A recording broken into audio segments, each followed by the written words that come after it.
Welcome to the EUI 50th anniversary event. Please take your seats as we are about to start now.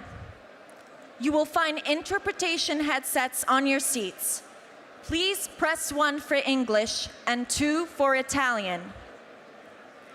Benvenuti al 50° anniversario dell'Istituto Universitario Europeo.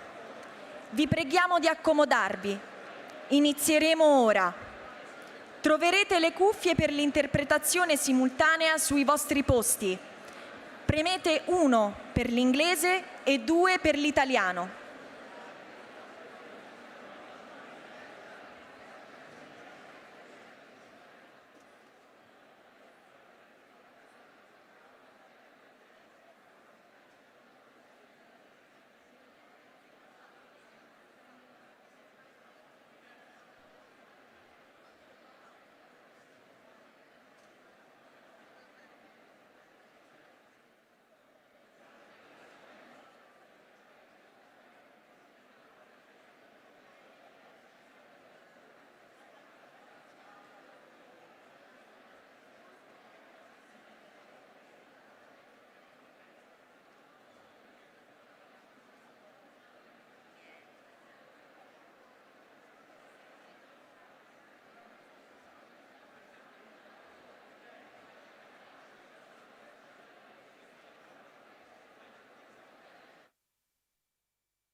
Welcome to the EUI 50th anniversary event.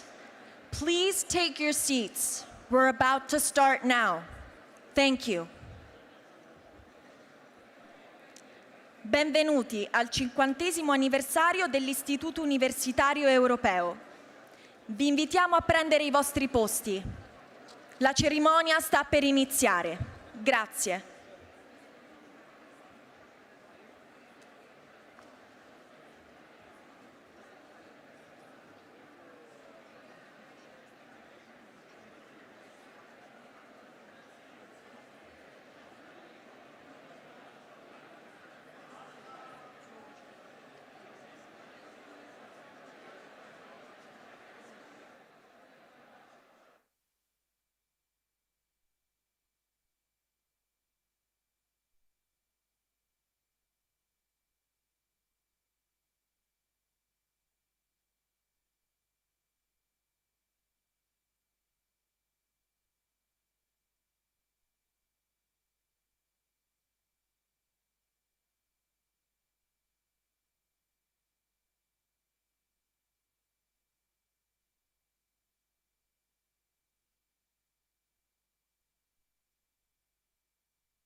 Ladies and gentlemen, we are ready to start.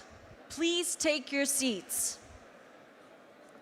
Signore e signori, siamo pronti ad iniziare. Prendete posto il prima possibile. Grazie.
50 years ago, a simple idea took shape.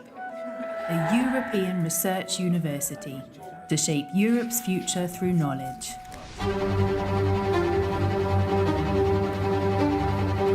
The EUI, as you know, had several mothers and fathers. The minimum consensus was made around the idea of creating a small group of researchers at a time where Europe had no idea about what was a doctoral program. Over 5 decades, the European University Institute has become a place for dialogue on Europe and the world, of questions asked before answers were clear, of ideas tested, challenged, refined. What I personally value about the EUI is that it encourages us to move beyond existing assumptions about the world and come up with effective solutions to real sociopolitical problems.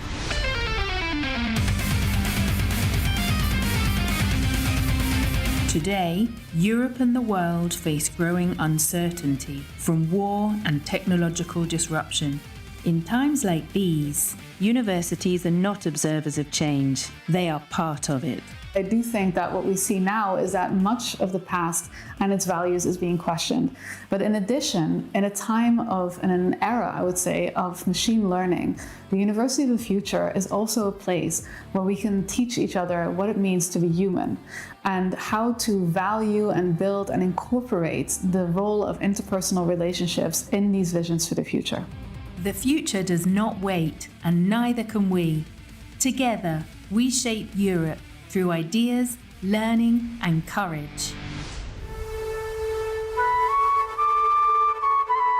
I think what makes the pursuit of knowledge at the EUI different is, I would say, both its people and its platform. There is something always very special in arriving to the library every day and seeing so many different people of so many different nationalities working. I feel like at least most of the people at some point have passed by the EUI, will go to the EUI, and that's always a very nice connecting point between all of us. I have never met any former member of the European University Institute who does not declare that this experience has changed her or his life. Their academic life has, and sometimes also their personal life, has been transformed.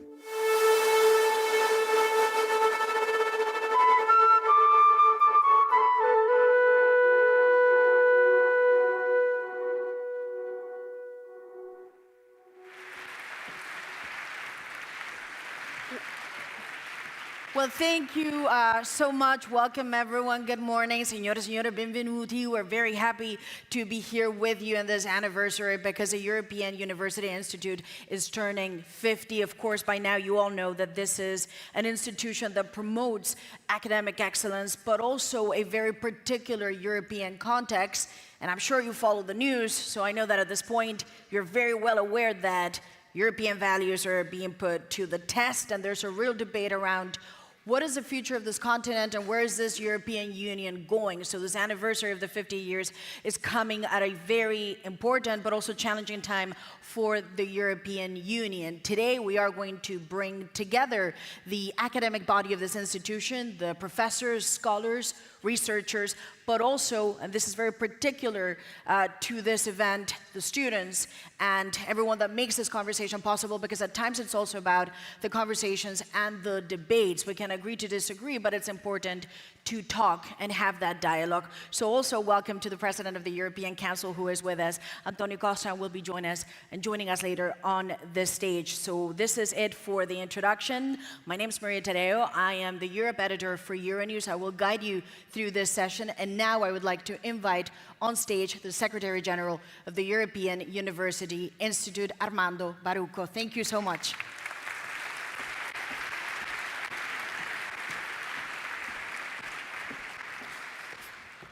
Thank you very much, Maria, and welcome to everybody.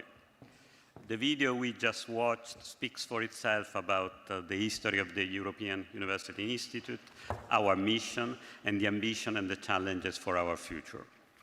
50 years ago, in 1976, the European University Institute welcomed its first 70 researchers.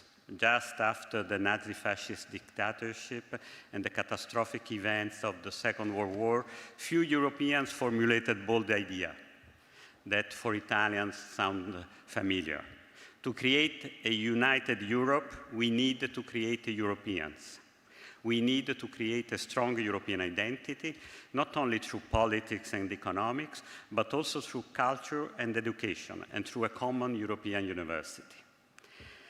And just let me stress, and this is also for the students of our high school in Florence, the essential contribution to this process was actually given by two great Italian statesmen, like Giorgio La Pira and Aldo Moro. So going back to the introductory video, there are a few things I just want to underline with you.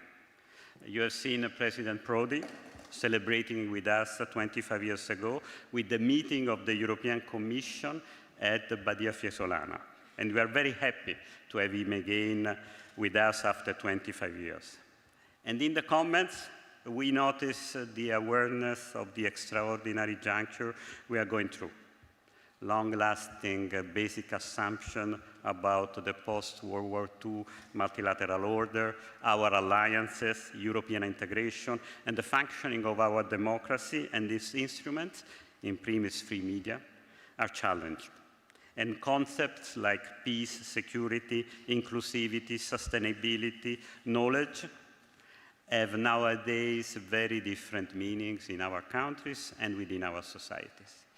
But we have our students, our researchers, our professors, and their ambition to seek for heterodoxical answers, to produce research and knowledge for the future, and to be part of a space where confrontation and disagreement are just part of a dialectic process towards common understanding. And finally, we have actually, in the video, the symbol of all that, our library, which, I must confess, as some of you already know, it is actually my favorite place to explain in Pils to visitors what the EUI is all about. We are honored to welcome national and European leaders, and a special welcome goes to the distinguished head of state and representatives of European institutions present with us today, including the President of the Portuguese Republic, Antonio José Martín Seguro, who will join us in a few minutes, the President of the European Parliament will also join us, and the President of the European Council, Antonio Costa, and of course, former President of the European Commission and the Prime Minister of Italy, Romano Prodi. And I warmly thank, that will join us later, our President in the region Tuscany, Lorenzo Gianni, and our mayors here in Florence, Sara Funaro, and in Fiesole, Cristina Scaletti, as well as the representative of local authorities. The EUI has been fortunate to grow in this extraordinary setting, and we are grateful for the relationship of trust and collaboration that links the Institute to the local community. And this relationship extends to our essential supporters of today's event, who are also key partners for our future. Alessandra Dal Verme, Director General of Agenzia del Demanio, and Bernabò Bocca, President of the Fondazione Cassa Risparmio di Firenze. And in this connection, at the work that they are both doing, Agenzia del Demanio and Cassa Risparmio di Firenze, and with the small breach of protocol, I want to thank all the students from Florence High School, which are numerous between us, of Liceo Artistico, of the Academy of Fine Arts, involved in projects with our researchers and with Fondazione Cassa Risparmio di Firenze, which will be showcased afterwards as an important part of this celebration. And let me extend also a warm welcome to European parliamentarians and Italian parliamentarians, and to all local authorities and representatives of Italian and European institutions. And of course, a special thanks to our EUI alumni who are here today and will be an important part of our celebration. And as we are all part of the same community and family, a warm welcome to all the representatives of the EUI community, our professors, our researchers, our fellows, our faculty, our directors, our administrative staff, trainees and students, and all those whose daily work sustain the Institute. Anniversaries often celebrate institutions, but institutions are nothing without their people. Finally, I'm very grateful that today's audience extends beyond academia, and I welcome representatives of all sectors of civil society. Lastly, we would like to welcome also all those who follow this event online in many European countries and beyond. Thank you again to all of you for being part of this important moment for our history and our future. Thank you again to all of you.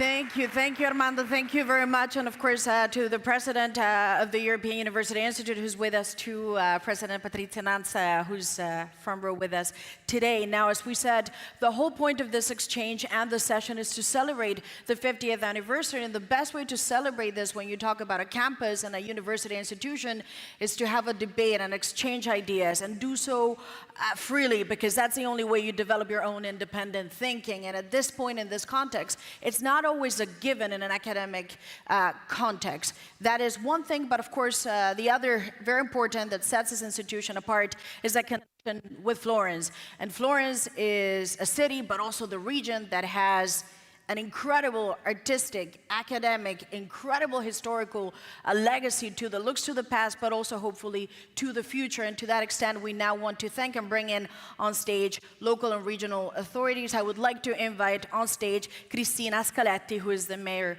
of Fiesole, for some introductory remarks. Thank you very much.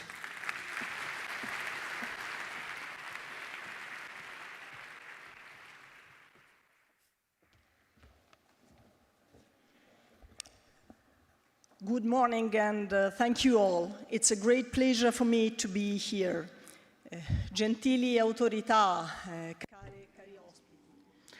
Representatives of institutions, dear guests, dear friends, it's a great honor and privilege to be here today and to welcome you on behalf of the town of Fiesole. I'd like to thank the Chairwoman, President Nanz, Patrizia Nanz, and President Barucco for giving us the opportunity through this anniversary celebration to share our idea of Europe. 50 years ago, one of the most brilliant minds of our country, Aldo Moro, was the one who chose the Badia Fiesolana as the headquarters of the EUI. He's one of the fathers of Article 9 of our Constitution about the importance of protecting the cultural and art heritage of our country. He was the one who chose the Badia Fiesolana because he was sure that a monetary or market union was not enough for the European Union. Bureaucracy was not enough for the European Union. The European Union had to be founded on shared values, freedom, peace, justice, the respect of human dignity. And he thought that from the Badia Fiesolana, representatives of all countries could get there and have a direct contact with the heritage of the Renaissance. And while internalizing it, they will become the representatives of this identity. And he thought that the silence that surrounded the Badia Fiesolana would fuel the use of knowledge as a common good. And we are the heirs of those ideas. Freedom, peace, justice are shared values, common public values. And when we share them, a sort of secular miracle happens because they get bigger, they are multiplicated. And on the contrary, if we forget them, they are dispersed. And as a mayor, I oftentimes need peace, solitude, calm, and that's why I go to the Badia Fiesolana when I need that, because there I can see that science, knowledge, and culture in their highest forms can be the tool for humankind to experiment the infinite calm, so that knowledge can become our bridge, the bridge towards our values, those values of freedom and peace we want to be the foundations of Europe. And from that very same area, great thinkers like Giovanni Michelucci used to look at Florence and think of Florence as an open and inclusive city. Also, Father Ernesto Balducci looked at Florence from that heights and thought that the planet man was the only way to go on. But also Farulli from the School of Music in Fiesole wanted music to be a shared value. He wanted music to become the relief of the poor, of the outcast, and to become a symbol of peace. That's the reality we have to bring with us also in an international context of tension.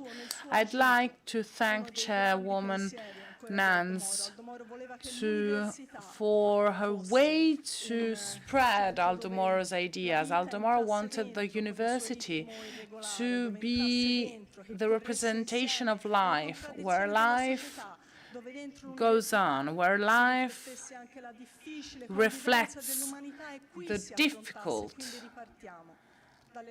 difficulty of living together for the humankind. That's why we have to start from our universities, research centers, from our common values of peace and freedom, because that's the only way we have to be competitive and to share and spread our common values. This gentle force must become the bridge between the earth and the sky we need. Thank you.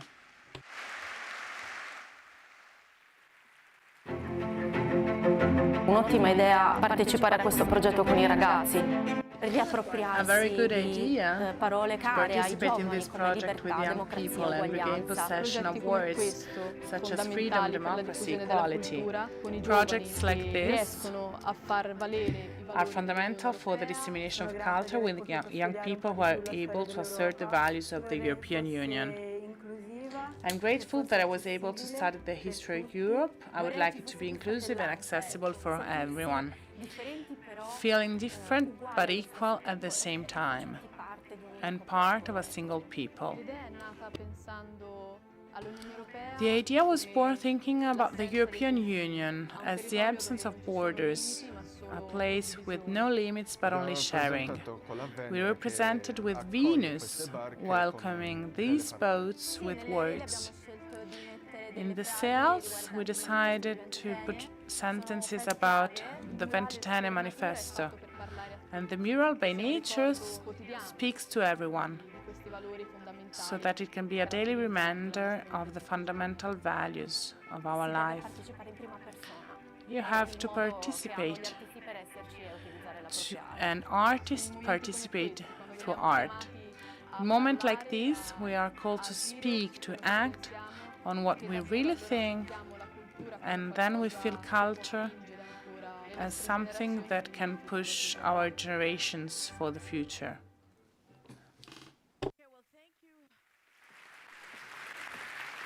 Thank you very much. And the video that you saw, they are students of the Liceo Artistico Porta di Romana. And yesterday when I asked, how is this video made? Tell me more about them, because I'm interested. I was told that these were comments that they expressed when they were asked, what does the European Union mean to you? A lot of their work also, if you're interested, that you saw here, just a glimpse, you will be able to watch throughout the day in the exhibition. And of course, later on, they will be performing a musical piece for us. We continue still, however, talking to the regional and local authorities that have made this event also possible in this university community that connects higher education, but also middle schools and elementary schools. And on that note, I would like to invite now on stage Bernabo Bocca. He is the president of the Fondazione Cassa di Risparmio, Firenze.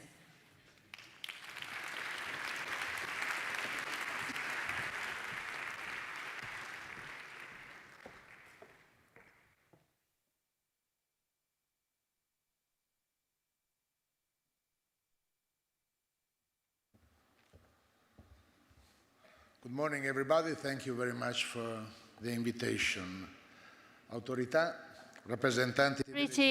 Representatives of the European and national authorities, dear guests, it's a pleasure and it's a great honor for me to be here with you, representing the CR Foundation in Florence, to celebrate such a meaningful date, the first 50 years of EUI. 50 years is just not a symbolic anniversary. It is a tangible symbol of a vision able to grow, to adapt, and to be important over the time. Today, this institute is a reference point at international level.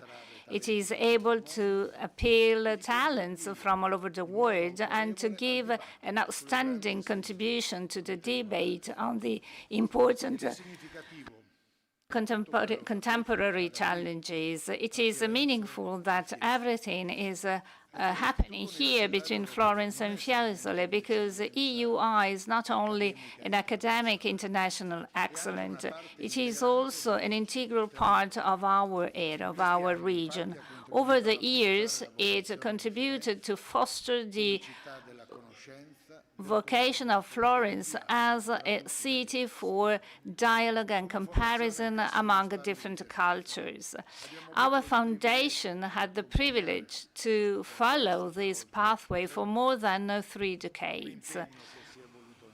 This commitment evolved over the time, and now it is a real strategical ally that is translated into tangible projects, such as the State of the Union. Every year, some of the outstanding representatives of the European dialogue came here. Then we have the school training thousands of skilled people. Then we have several scholarships dedicated to Giorgio Lapira, devoted to young people coming from all over the world. And then we also have specific programs such as the Young European Citizenship for our students, in order to let young people to know the European values and new realities. Many different initiatives following the same thread, that is to say that knowledge is a key tool to face complex present scenario, and in particular to build up the future. Nowadays, this idea is put to the test.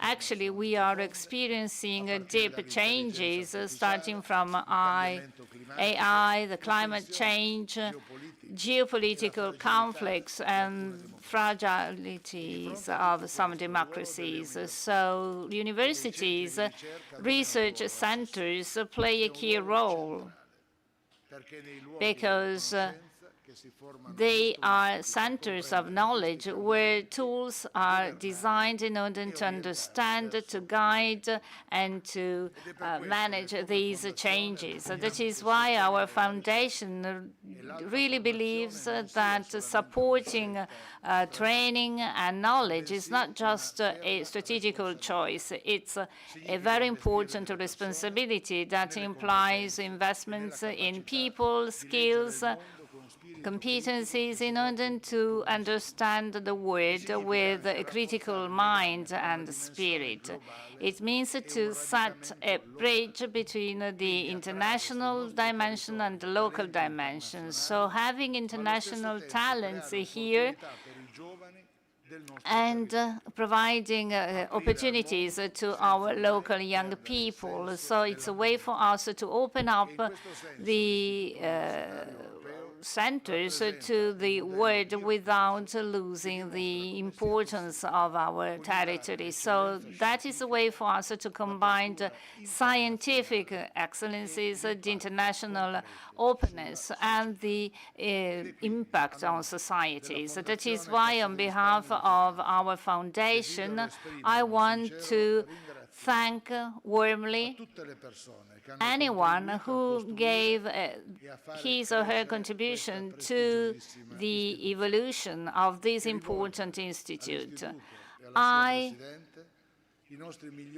wish all the best to the Institute and to its president, hoping that EUI will be a place of free thought, of comparison and innovation, able to give a contribution to build up a Europe which is more and more aware and more united and more open. Thank you so much. Well, thank you very much. And now I'd like to invite on stage Alessandra Dalberme. She is the director of the Italian State Property Agency. Thank you very much.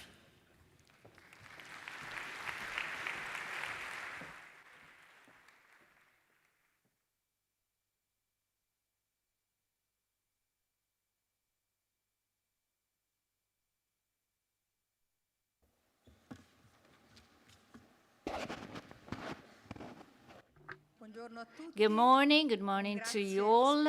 A special thank for these opportunities we have today to be with you together with the EUI to celebrate the EUI and its 50th anniversary.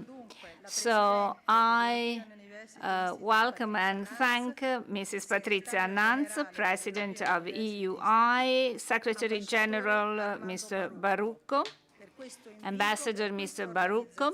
I thank them for the invitation, for having organized this event, but in particular for the chance to think together about the importance of knowledge sharing, training, education, culture, through a collective intelligence, aiming to create values for the community. I think that sharing is the most important word.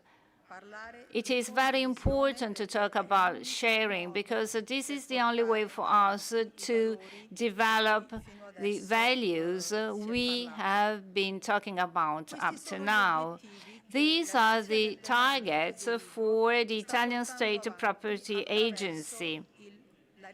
We want to achieve these targets by managing the public real estate. It's a public asset, as Mayor Mrs. Caletti said.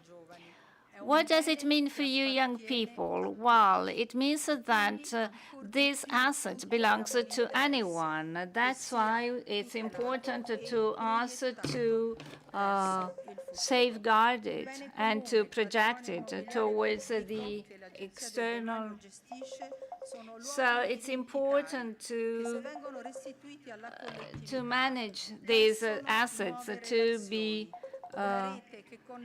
shared with public opinion, with the citizens, institutions, and regions. Whenever we are connected, it is difficult for us to lose our values, in particular those related to our identities. Just an example, you watched a video showing Badia Fiesole very quickly. It was built up in order to provide a seat for EUI. Today, thanks to the commitment of the General Secretary and the President of EUI, there will be additional facilities for the Institute at Palazzo Buontalenti. So that shows that if you are committed, culture can be spread over the areas and regions. Palazzo Buontalenti, that is now part of EUI, had several functions over the years.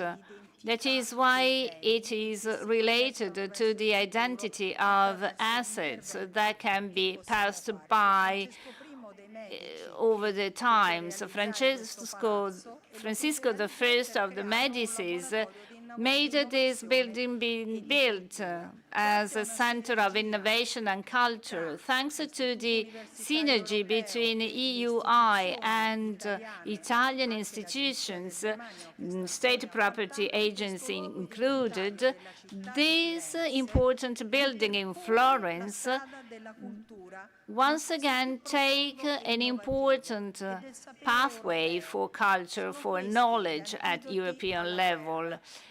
These are the tools against war to develop, to face new changes resulting from pandemic, from climate crisis. In particular, as the previous speakers said, these are the tools that are needed in a geopolitical scenario where citizens can be lost. But we, thanks to our commitment, thanks to the EUI, thanks to the citizens, thanks to our networks, we have to foster these key values. Palazzo Bontalenti is a way to foster, to increase and develop initiatives for training. The project will be a sustainable one, a top quality one, based upon efficiency, technological tools, high technological tools, giving priorities to architecture, history, trying to defend memories of places. These values, together with opportunities provided by innovation, technology, and AI, help us to safeguard our European roads and to be projected towards the future. You can perceive that, you can experience that, in particular in a city like Florence, which is unique over the world. It is the symbolic center of humanism, focused on man, human rights, rights and values we all believe in.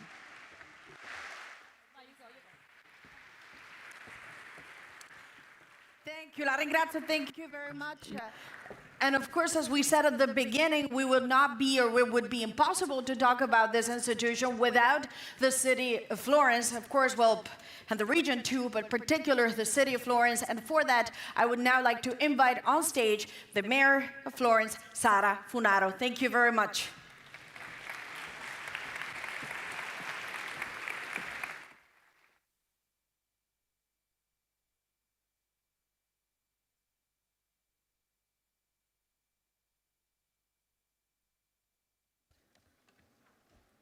Buongiorno, buongiorno a tutte, buongiorno a tutti. Morning, good morning to you all. It is a great honor for me, and it's also a great pleasure for me to be here with you. I welcome all the authorities being here today. This is a very important event, 50th anniversary of EUI. It's an institution that deeply expresses the Europe mind, the Europe values. I want to welcome once again, and I want to thank the President, Mrs. Patrizia Nanz. I want to thank all the EUI staff. I want to thank its Secretary General, anyone who every day works in order to let this institute to be a reference center, excellent center. The fact that many people believing in European values are here, well, it's a kind of a confirmation of this daily work. Florence and the EUI are tightly connected. Today, I welcome once again to Mrs. Roberta Metsola, President of European Parliament. I thank her for being here for this anniversary, and she wanted to start the day at Palazzo Vecchio for the opening of a room dedicated to a very important person for Florence and for Europe, Mr. David Sassoli, who strongly believed in Europe.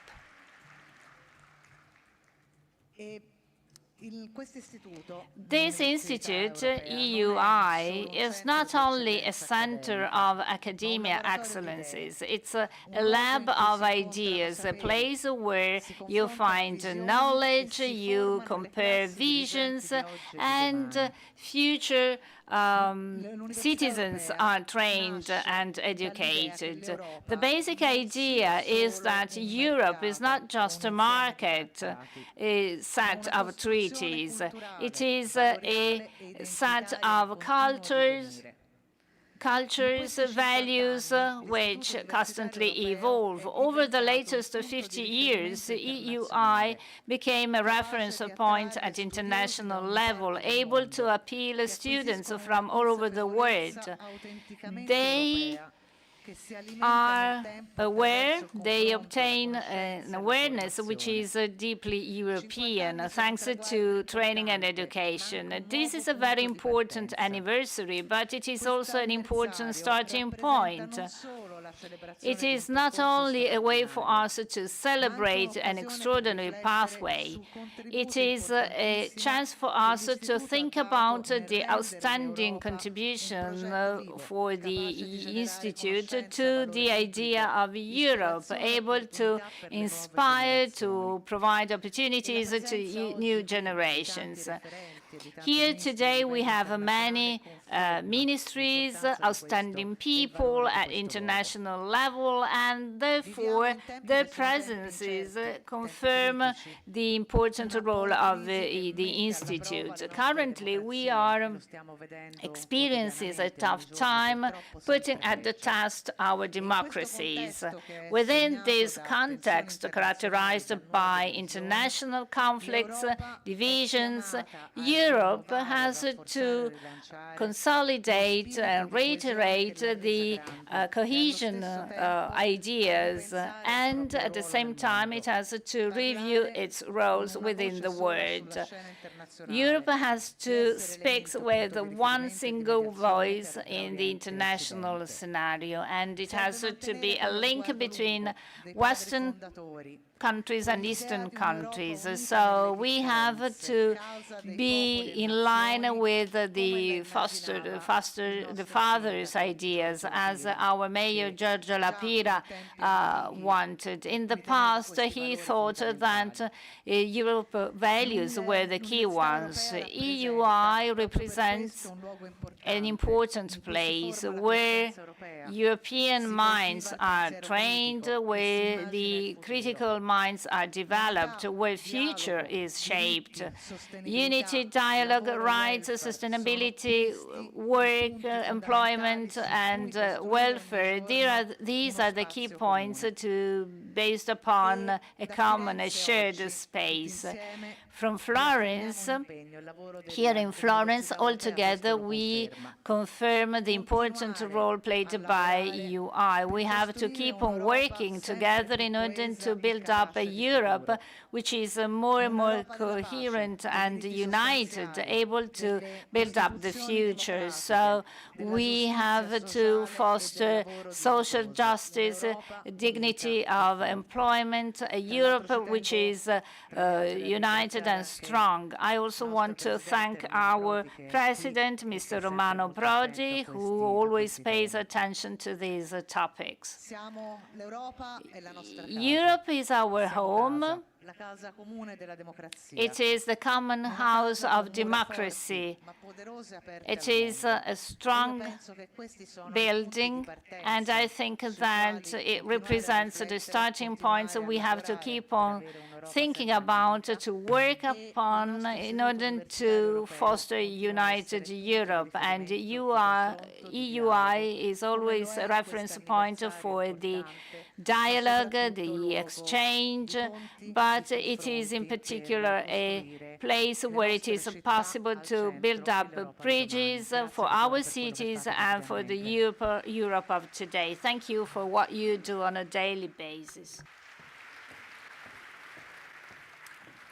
Well, thank you for that speech. And now reaching the end, of course, all of this is happening within the context and within the region, very beautiful region, recognized all across the world in movies, cinemas, art, and that is, of course, Tuscany. And for that, I would like now to invite the president of the region of Tuscany, Eugenio Gianni. Thank you so much.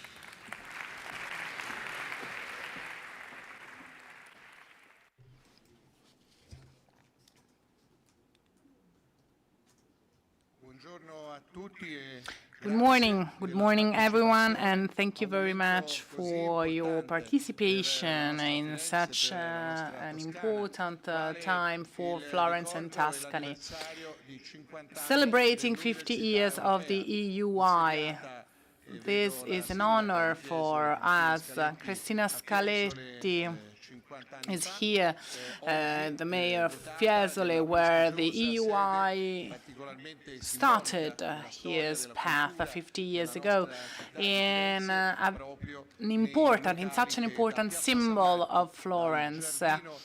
And from Piazza San Marco, in the garden where Bertoldo di Giovanni would educate Michelangelo and Leonardo da Vinci, there, in that very place, the new perspectives of growth for the EUI are rooted. It's very important to have with us today Roberta Metsola, the President of the European Parliament. I want to thank her for her European ideals and spirit. She's a witness of the very identity of Europe. It's also very important for us to have Romano Prodi with us today and to have all those important personalities who are here to celebrate a very important day for Europe. May the 9th is, as we know, the Day of Europe, an important day for all Europeans. I have to say that 50 years ago, the engagement of Tuscany depended on a specific political atmosphere. Tuscany is the region of culture, as someone mentioned, the region where a humanistic approach was created. That humanistic approach, thanks to which Dante, Petrarca, and Boccaccio spoke about Europe. Centuries ago, Dante had already spoken about a European Union. But also very important political thinkers were born here. Niccolò Machiavelli, Guicciardini. And in an Italian country that was divided into municipal entities, they would speak about Europe, but I also want to focus on Amintore Fanfani and Giorgio La Pira, two very important Tuscan politicians. And that atmosphere, those values, were the basis of a series of conferences that started in 1970 until 1975, when it was decided to start courses in Fiesole that started in 1976. Those people were called the professorini, the professors who lent their experience to policy and politics. Fanfani, La Pira were those who fought to have the EUI here in Tuscany. And for us, though, that European spirit is reinforced every day, also in terms of culture, education, university. And we do know that this is in the very DNA of our identity, also thanks to the contribution we give to Europe. Reinforcing the European Union today means helping Ukraine and thinking about an enlargement of the European Union, because if we don't enlarge the European Union towards the east, we only have a Western Union. This is represented by the new headquarters of Palazzo Buontalenti. Buontalenti was an architect, was the man who changed the architecture of the first part of the Grand Duchy of Tuscany. Let's think of Ferdinand, the Grand Duke. In Palazzo Buontalenti, there's a fresco of 1601 that describes the boats coming from Ukraine. That was considered to be the center of the wheat production, of corn production in Europe. More than 4 centuries later, that palazzo is now used by the EUI, and from that headquarters we confirm our commitment towards a united Europe, a borderless Europe, and a larger and larger Europe. This is why Florence and Tuscany can become the hub of higher specializations and higher training. And 50 years after the beginning of the EUI, Tuscany is still on the very front line to help the EUI achieve this goal. The European Union must not only be a union of nations, but also a union of peoples, and municipalities and regions must be at the very core of the European construction process. The contribution of the Erasmus program for the youngest generations and for them to feel European citizens is evident. And the role of universities and cultural institutions is really important to reinforce a European identity. We are here to play our role in this challenge. The world needs a united and integrated Europe that must become the very DNA of the newest generations, of the young generations.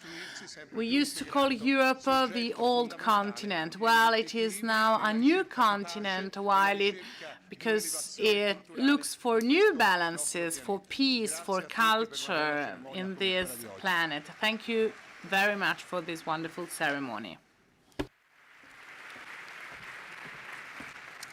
Thank you very much for that. And now we continue, as we say today, this institution is celebrating its 50th anniversary. This is a place of study and research that promotes, as I mentioned, not just academic values, but also academic excellence in a context that is difficult now, globally, geopolitically, in which there is a real question mark around what is the future of the European Union and where is this union going. And to that extent, I will now give the floor to the president of the European University Institute, Patrizia Nanz. But before we do that, please allow me to share with you this very short clip.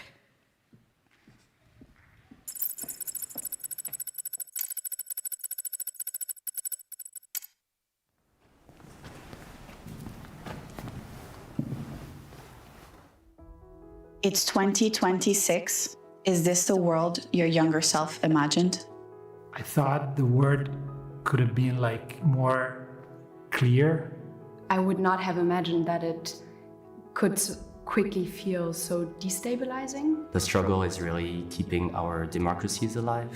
Now we're witnessing sort of things. It's like a boomerang. It feels like it's coming backwards. And I was convinced when I was younger that the sort of post-liberal, post-Second World War order would continue. And then seeing humanities still falling in the same pitfalls is something I would have hoped differently. Imagine it's 2076. What did you protect for Europe to be able to thrive?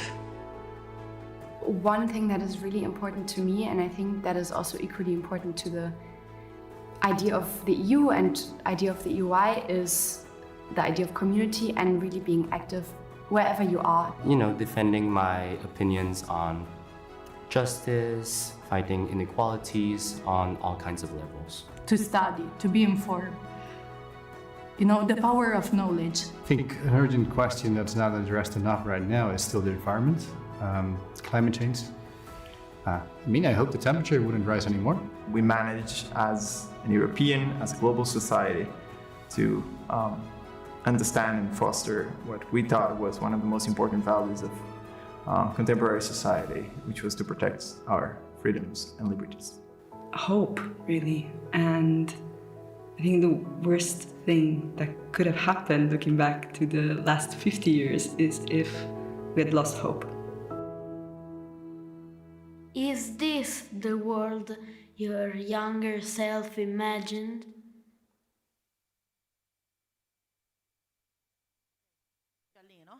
Okay.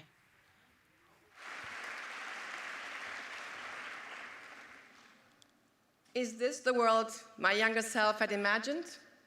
No. When I was 15, I spent 3 months in France on a student exchange. I remember believing that European countries would grow closer, that borders would fade, not only on maps, but in people's minds. At 30, I witnessed the heydays of European integration, the single market, the Maastricht Treaty, enlargement. I believed in the possibility of a European constitution.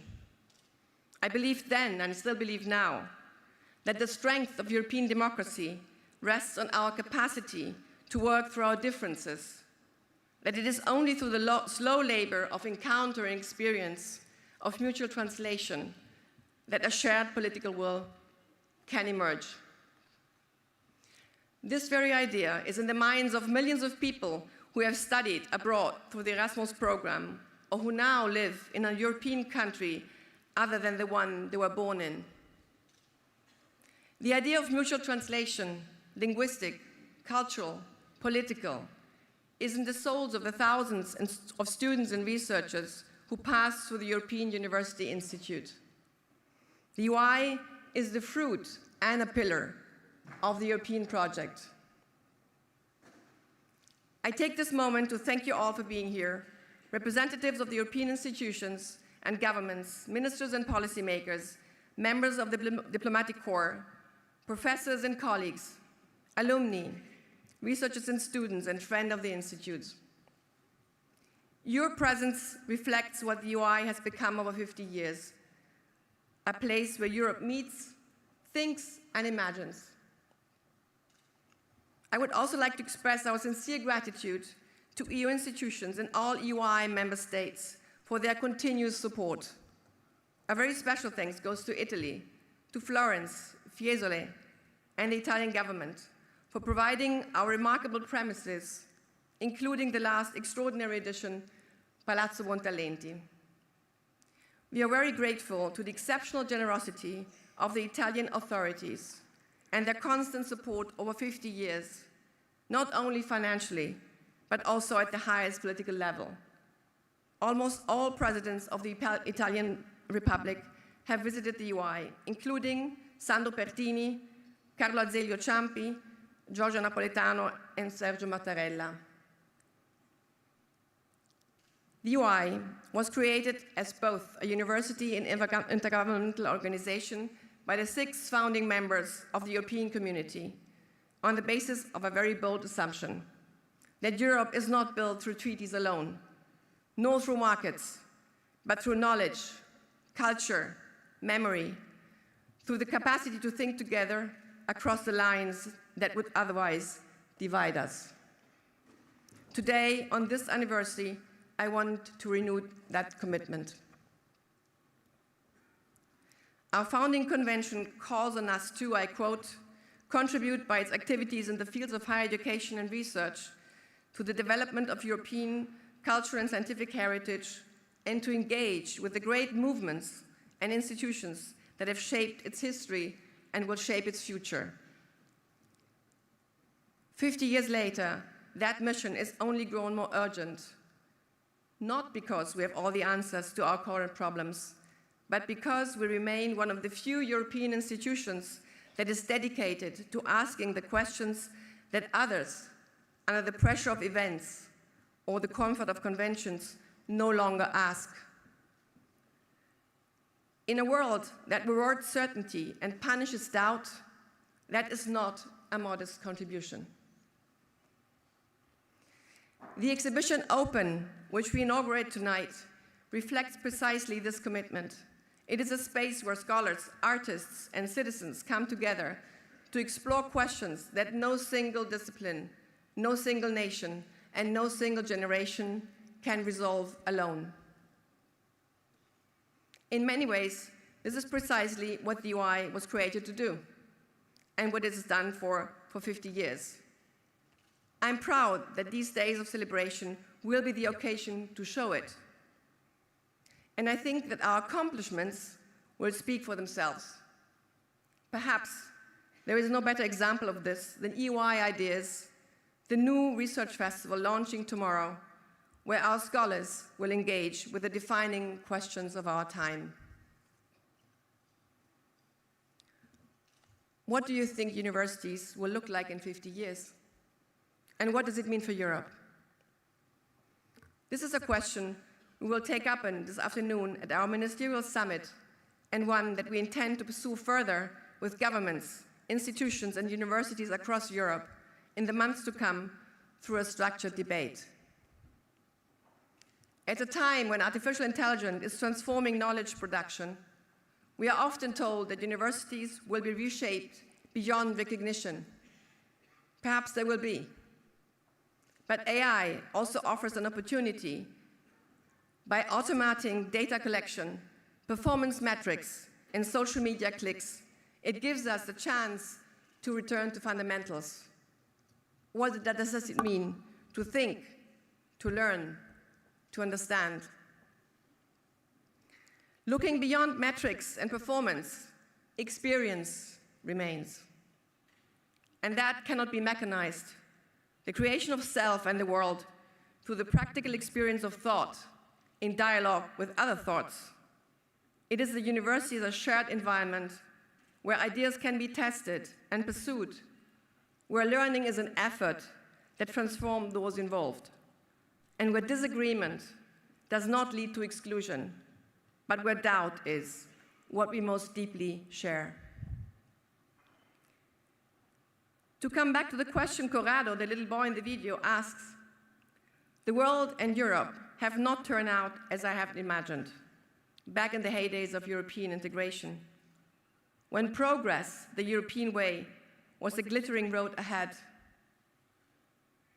But I'm not here to mourn it. I'm here because what counts now is our ability to act in the present and to shape what comes next. I will not offer you yet another inventory of contemporary crises. You know them. Instead, I want to name something less visible, but more consequential. A social, cultural, somehow even moral malaise of the heart of the European project. That is the very idea of a shared future seems to elude our grasps. We cannot ignore the growing sense across the continent that somewhere along the way we have become adept at treating symptoms, leaving the real questions unasked. Competitive and digital innovation, yes, but for what purpose and for whom? What kind of life are we seeking to make possible? We have developed a routinized management of crisis, quick fixes, technical responses to questions that were never purely technical. Too often we speak the language of targets and deliverables, rather than the language of care and purpose. Aren't we rather here to imagine desirable futures and to make them real? Let's take the example of energy. Energy is about security, environmental protection, competitiveness, and social justice. Energy highlights both Europe's strengths and weaknesses. Europe is a leader in technical and social energy innovation, but its fragmented policies and jurisdiction jeopardize industry returns and threatens the collective security of energy supply and security more broadly. There's a gap between the rhetoric of ideals and the capacity to translate them into practical benefits for European citizens and enterprises.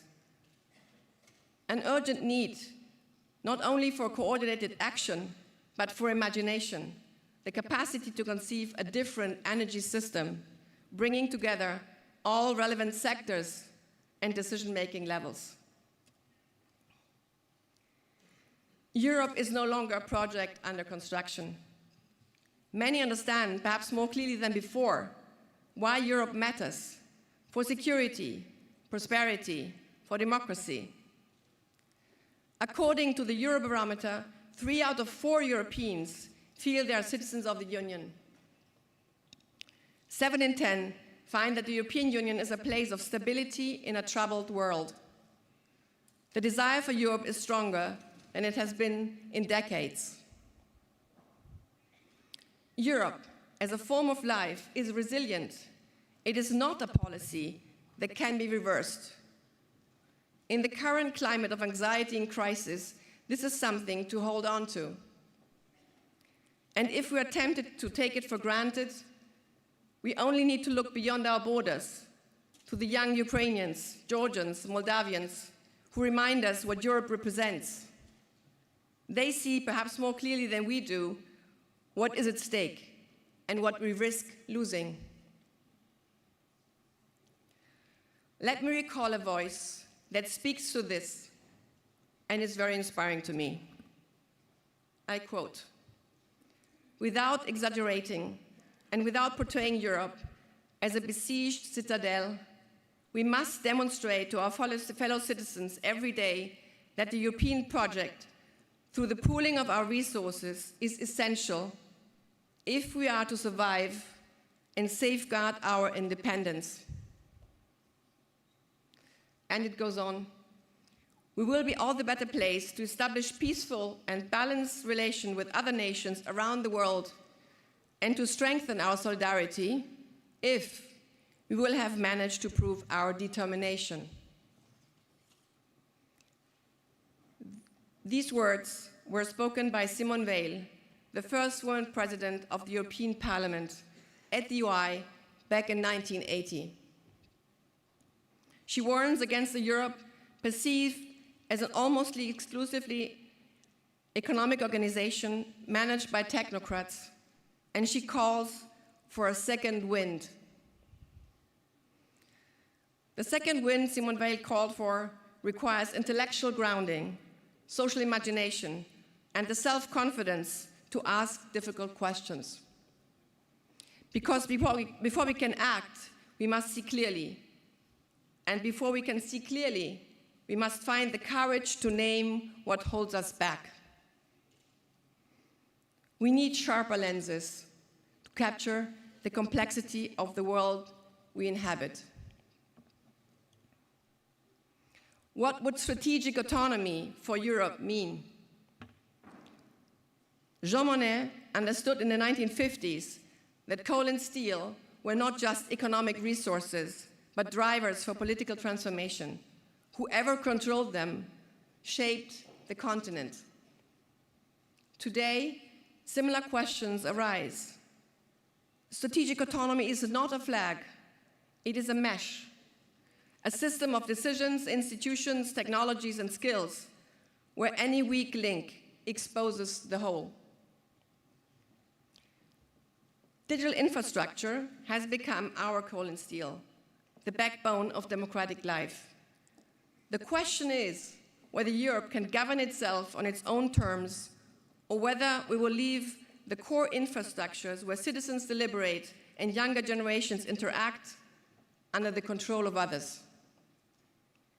Much of our knowledge, data, and security information is currently stored and managed by large platforms beyond Europe. At the EUI, we are working to imagine alternatives, including the development of the first truly European social media platform. But we also know that meeting Europe's technology and security ambitions will require far greater resources. By 2030, the investment gap is estimated by 750 to 800 billion euros each year. If Europe is to stand on its own feet, it must be able to mobilize its own resources. These challenges are complex, and they cannot be addressed by policy alone. The EUI today is a necessity, a place where Europe can reflect upon itself and begin to imagine desirable futures together with institutions and society at large. In the official inauguration of 1976, the first president of the EUI, Max Kronstamm, spoke of three crises: the crisis of European community, the crisis of universities, and the crisis of civilization. I quote, "Certainly, with our own feeble forces, we cannot answer them.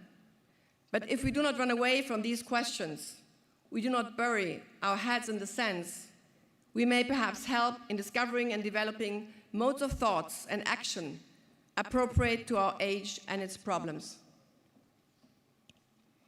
This remains the foundation on which we must build the future of the EUI. Let us be ambitious, not for ourselves, but for the younger generation who, like Corrado in the video, are already watching us. Tomorrow, our doctoral students and master students will close EUI ideas by taking us on a journey to 2076, inviting us to share our hopes for the EUI and for Europe and the world. Because we will be called to testify in history's court.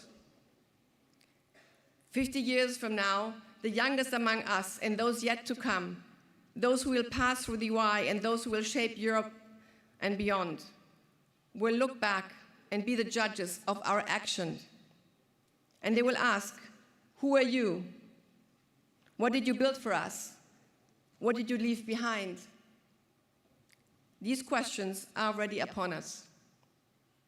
Let's ensure that the EUI remains what it is meant to be, a place where Europe reflects itself in its full depth, an excellent research university, a social space of possibility, a diplomatic force grounded in principle, and a shared act of imagination.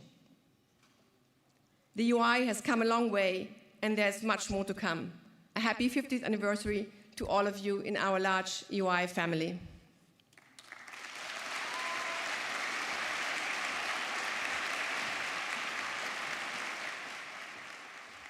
Well, thank you. Absolutely.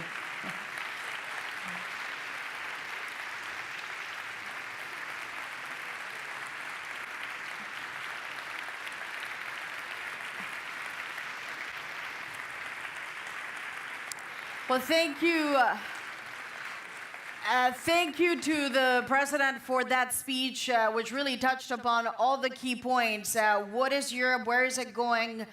Can it really negotiate on equal terms with the key powers of the world, China, the United States? What is the future of the European industry? And above all, who is going to pay for this? How will all this be financed, especially now with defense at the center of every conversation? So thank you so much, Madam President, for that speech and those words. And now, these are all the questions that we will put to the President of both the European Council and the President of the European Parliament with us. But before we get to that, I would now like to invite on stage the President of the Portuguese Republic, Antonio José Martins, to give us some introductory remarks.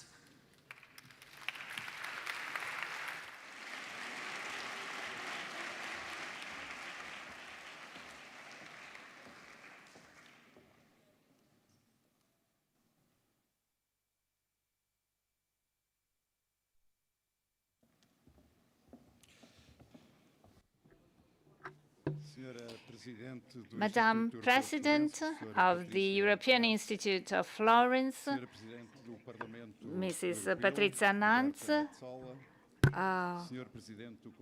Mrs. Roberta Metsola, President of European Parliament, Mr. Antonio Costa, President of European Council, Mrs. Roxana Minzatu, Mr. Prodi, Mr. Domingo,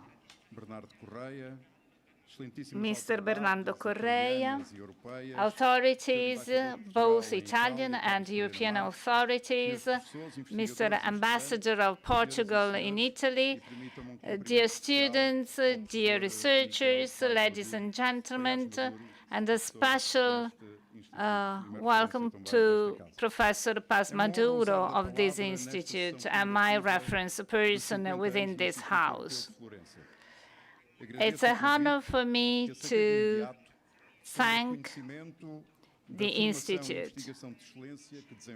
I acknowledge the excellent research carried out by this institute and the rule of law. I lived most of my life in freedom and peace.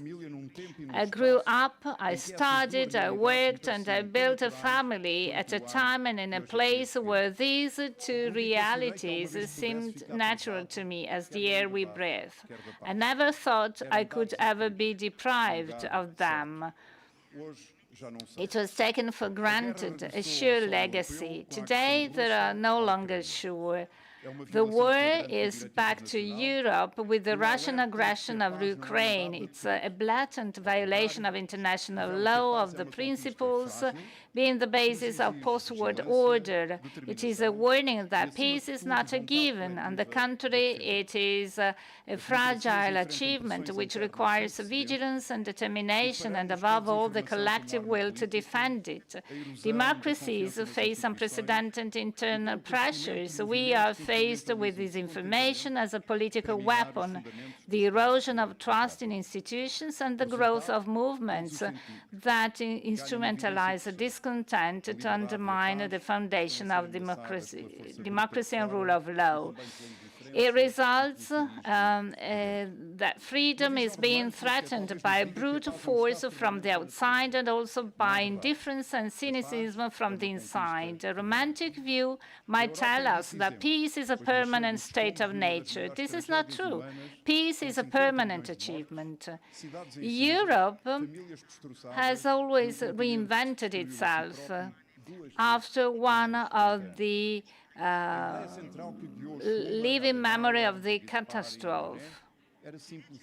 The central idea that guided Schuman, Adenauer, de Gasperi, and Monet was simple and revolutionary: to achieve lasting peace through the cooperation of states that once fought each other, connecting economies, sharing resources, creating such deep ties between nations that war was no longer a rational option.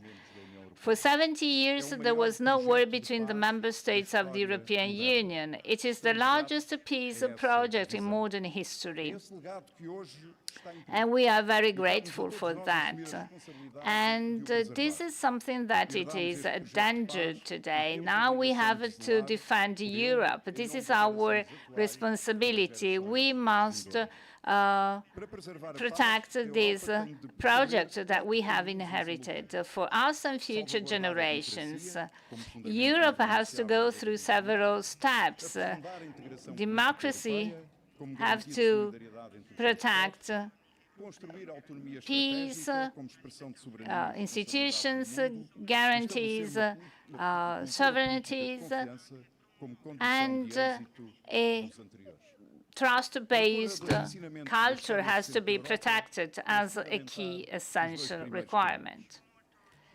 It is very important to remember all that. During the latest 8 years, we learned that democracy do not declare war on each other. Political science designated as a democratic peace. Democracies resolve their conflicts by word, law, negotiations, and dispense with the force of arms. Every progress of democracy in the world is in itself a progress to peace. That is why I think that the defense of democracy is both an ideological option and a demand for collective security. In times of democratic retreat and loss of quality of democracy, it is important to defend it as a method of selecting rulers, as freedom of expression and participation, as a response to people's social, economic, and cultural needs, to protect peace.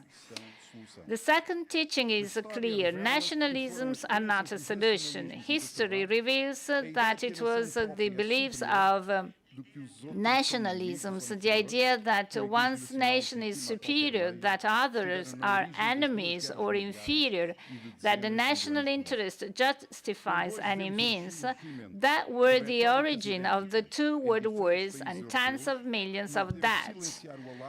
Today we see the coming back of identical rhetoric in different European countries. We cannot be silent. We cannot be indifferent. At school, my teacher of philosophy repeated to the students, stupidity is not making a mistake. Stupidity is repeating the mistake, not learning from it. So I want to emphasize that. Loving your country is something noble, but using that as a tool is the pathway to destruction, and often we fall in this pitfall. Nationalisms tend to be hate against the others. Therefore, it is clear that Europe needs more integration at political level. Retreat is not an option. So starting from skills, resources that European countries have, this is the clever pathway. It is simple. Common problems need common solutions. I would like to identify some strategical fields, such as defense and war. War to Ukraine has been the first accelerating element. War is a real threat that cannot be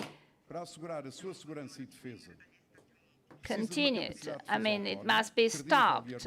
We need an autonomous, reliable, articulated defense capability as a complement to its traditional allies. The strategic autonomy I advocate is responsibility. We need dialogue. We need allies. We have to keep our allies, but allies must be equal, with no competition. We have to acknowledge that priorities change, but values do not. Democracy, peace, and human rights are our values. Therefore, a common vision is required. Therefore, we need scale economies. We have to buy something made in Europe. I remind you that more than 2/3 of what we buy for defense come from outside Europe.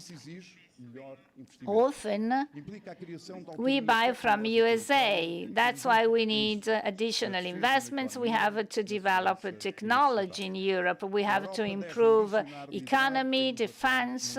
Europe has to aim at a world leadership. We are able to do so. The defense for Europe cannot be a slow pathway based upon goodwill only. EU needs a strong constitution with due resources in order to integrate and complete other democracies, such as UK and Norway. As for energy, we need to acknowledge that dependency implies risks, high risks. For many years, we thought that the commercial exchanges were enough, but then we realized that Europe needs a truly common energy policies, able to diversify sources, accelerate renewables, and ensure that no member state is held hostage by those who use energy as an instrument of political coercion. Europe, so, must be something different. As for economic competitiveness, Mario Draghi's report was a wake-up call that cannot go unanswered. Europe is losing ground to the USA and China in the technologies of the future. We need a true digital single market, a functioning capital markets union. We need investments in research and innovation on the scale of the challenge we face. European productivity is being overtaken right where the 21st century will be decided, in the digital field, artificial intelligence, semiconductors, and quantum technology. We are facing a key challenge, because without a productive base, there is no way to maintain one of the pillars of our identity. I quote just one relevant fact. Only 4 of the 50 largest technologies companies in the world are European, 4 out of 50. Last but not least, we also need a more efficient and faster governance model. We need to be based upon trust. The rule of unanimity in strategic domains was applicable in the last century, not nowadays. The world is not waiting for Europe, a Europe of 27 countries, which takes action only when there is a consensus, is a Europe that always is late. So the future belongs to those who act quickly. That's why we need a common vision, a leadership, considering Europe, no matter of selfishness. Europe evolved thanks to leaders who went behind, so we have to go back to that mindset. We have to understand what Europe wants to do together, what kind of role it wants to play. That's why we have to strengthen our political actions.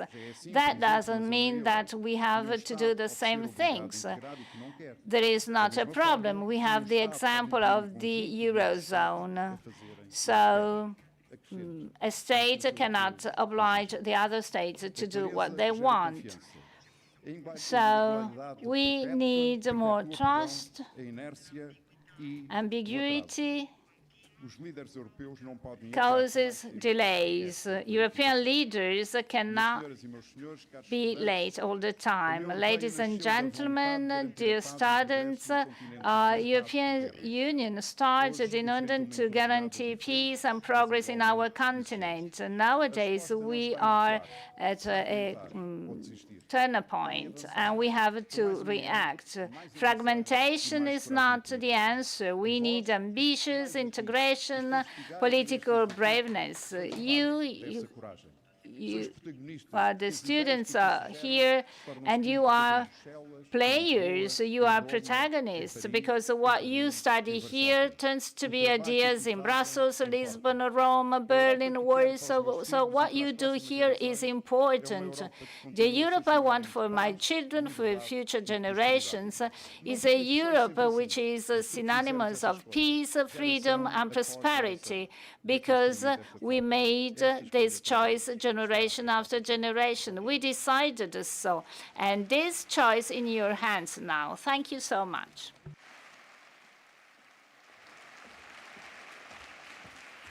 Well, thank you so much.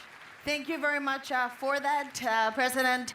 And now, as I promised and said before, we will move into our Q&A part of the session, of course, with the different representatives of the European institutions. It will be followed by an intervention by the head of the European Parliament, the President of the European Council, and then, of course, my colleague, Henry Foy, who will be carrying out that interview very shortly. And on that note, I would now like to invite on stage Roberta Metsola. She is the President of the European Parliament for keynote remarks, followed by a Q&A with a twist. You'll see. Thank you very much.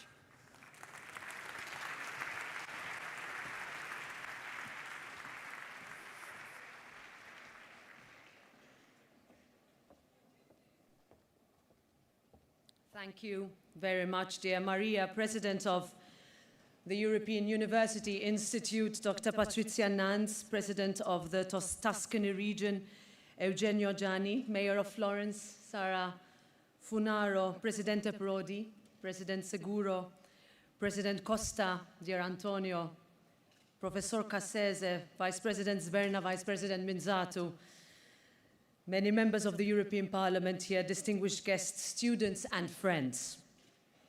It is always a pleasure to be in Florence, but returning to mark 50 years of the European University Institute, it's more than that. It is a privilege. Thank you so much for the invitation. I always feel like home because it represents my personal story. I was born in Malta. I went on Erasmus in Rennes, in France. I studied at the Collège d'Europe. I married a Finn. I have 4 sons who feel equally Maltese, Finnish, and European. And that, to me, has always been the story of Europe. When I was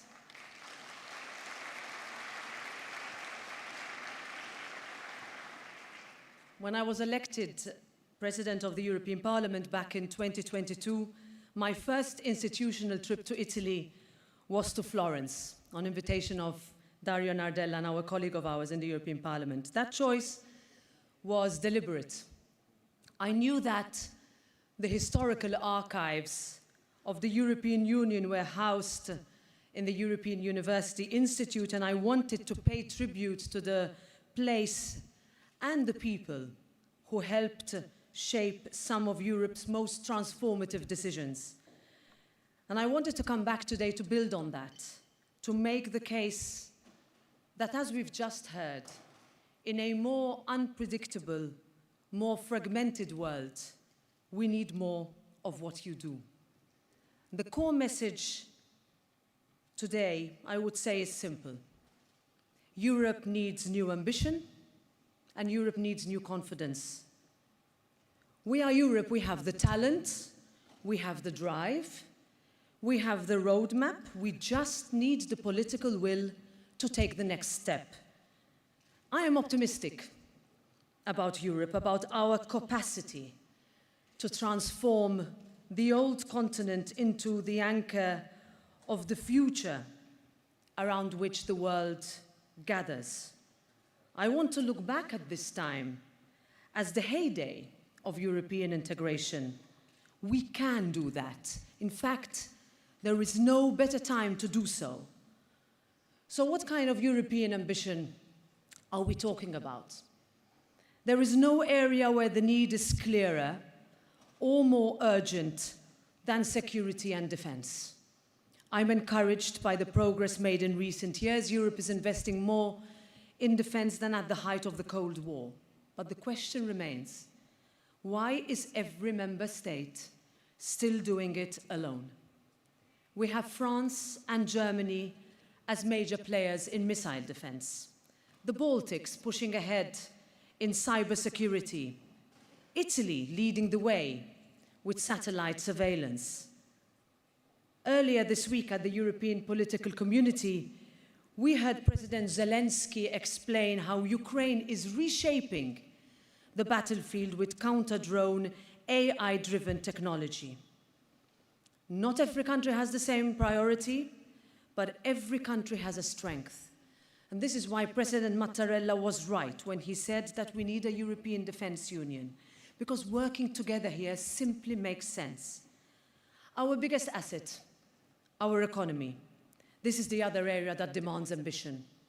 That means simplifying how we do business, deepening our single market, and designing a new and free trade order in an era of growing protectionism.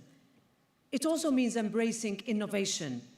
We must be clear-eyed about the risks of artificial intelligence. Standards must and will be protected, but we should just be as clear about the opportunities. AI is projected to be the most significant labor productivity enhancer since electricity. If we hesitate here, others will not, and we cannot let fear dictate our pace. So none of this will be easy.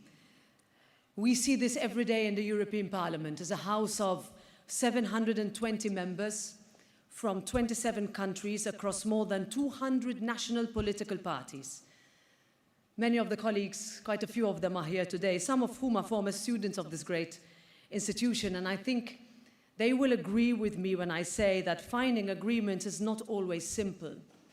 And neither is looking ourselves in the mirror and admitting that the decisions that Europe needs are often the most difficult to take. Hannah Arendt once wrote that lies can be more appealing than the truth because they are tailored to what people want to hear. But that's not the European way. Our way brings facts with values. It is neither technocratic nor populist. It is rooted in people's everyday lives. And that is, of course, where you come in. Delivering on our ambitions requires a strong partnership between politics and academia.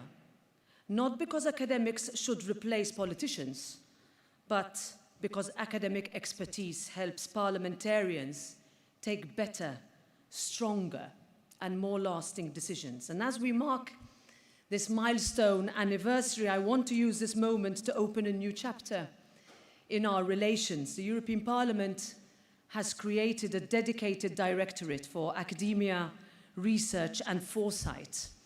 And we want to work towards fostering structured cooperation between our institutions and your university, where coordination is enhanced, where we can envisage a center where researchers remain independent, policymakers become better equipped, and Europe benefits as a whole. I know there are many students in the room and some from the European University Institute, but also from some local high schools. And whenever I speak to young people, and I just had the opportunity to do this with the mayor of Florence just a few moments ago, I always encourage them to get involved in politics. Today, I want to emphasize the value of academia as well. Europe needs people like you, people who are curious, who can help shape decisions, and who can challenge easy answers with knowledge and critical thinking. So, dear friends, it is no coincidence that the European University Institute was established in Florence, the city of the Renaissance. It was here some 7 centuries ago that people began to understand that science and politics belong together. In the bookseller in Florence, Ross King describes an emblem bearing the words Liber Sum. It means I am a book, but also I am free. It captures the quintessentially European idea that knowledge and freedom are inseparable, and that if we want a better, safer, and more prosperous Europe, we must have the ambition to invest in both. To me, there is no place to start than right here in Florence. And in 2076, when I would be 97 years old, I have no doubt that we will still be right here in Florence. Thank you.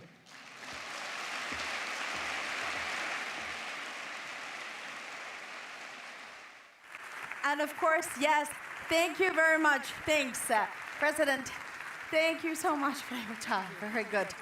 Thank you very much. Here. Yes. Well, thank you for that 96. Where are we going to be? I'm sure debating Europe and looking great. But on that note, President, let me just kick off this interview, and then it will continue with a twist, because there's a number of students that have a question for you. I'm a journalist, or students, I'm not sure which one is going to be tougher. But in that sense, you mentioned the European political community, and just to set the scene, you were in Armenia. Just the fact that the European political community is happening in Armenia, which up until very few years ago, many would have thought it's a form of Russian satellite, already telling us a lot. The Canadian Prime Minister gets on a flight to literally cross the world to sit a meeting of the European political community, and you see countries like the UK still at the table. To me, that picture is very powerful and is saying something, but at the same time, it seems the EU can't be hesitant about its place in the world. There's a perennial question of whether it can go at it alone. Do we still need the United States? How do you reconcile these two? So thanks a lot, Maria. Let me start by saying that we should be grateful to President Costa, who invited the Prime Minister of Canada to come to Yerevan and co-host as the European Council with the government of Armenia what I could easily say was the most, significant and beyond symbolic, concrete and forward-looking European political community meeting we've ever had. I've had the opportunity to participate in all of them, and I can say this without a doubt. And I'll say this because it is set against a context where we live in an unpredictable world, where partners and friends are hard to come by, but where, ironically, because they are hard to come by, there is a longer and longer list of countries that would like to join. We have 12 member states that would like to join the European Union. We have Iceland, I would not have thought this would have happened so quickly, organizing an accession referendum later on this year. We have the United Kingdom, where 10 years after the most painful decision, which was Brexit, is led by a government that understands that coming closer to Europe is what is needed, what young people in the United Kingdom want, and frankly, what the European Union would need. So I think this is all an opportunity, and that's what I wanted to say in the few words that I just gave, is that let's use this opportunity not just to talk about what is not happening, what could be better, what relations we have, and how predictable or unpredictable they are. We need to focus on how we can make ourselves more integrated, clearer, more forward-looking, and ultimately have the courage and the political will to take decisions that for decades we postponed, simply because we thought those who come after us would do it, or that we were so comfortable that there was no interest in changing the status quo. And that we have suffered quite a lot because of that. And to that extent, some would argue that Trump is the greatest European because he's forcing integration that would not have happened had he not been elected and created this world, which at times is very confusing. But I want to ask you, before I take the stage to the students, is for the European Parliament, we're seeing a parliament that is being rather combative on issues like the trade deal with the US, saying it does not want the European Union to get rolled over by unfair deals. We also have a European Parliament that is saying if we are that ambitious, then we need to see more money, more means, and greater financing. It's not good enough. What role do you see for your institution going forward, if you really mean business on these very delicate issues? Well, there are very few things that the European Parliament finds large majorities on. But if there's one thing where you will find complete unity across the whole political spectrum, is that the European Parliament will never be a rubber stamp. We are directly elected by our citizens, and we have learned the hard way what it means when we return to elections and citizens tell us that what you promised when you ran for this election, you have simply not delivered. I have been in the European Parliament since 2013, and year on year, we understand that if we want to combat extremism, populism, propaganda that feeds on lies and intolerance, we need to be honest and say how we can move forward. And we can move forward by saying, one, the next multi-annual financial framework, which we are negotiating with the member states, needs to be more agile, more flexible, more strategic.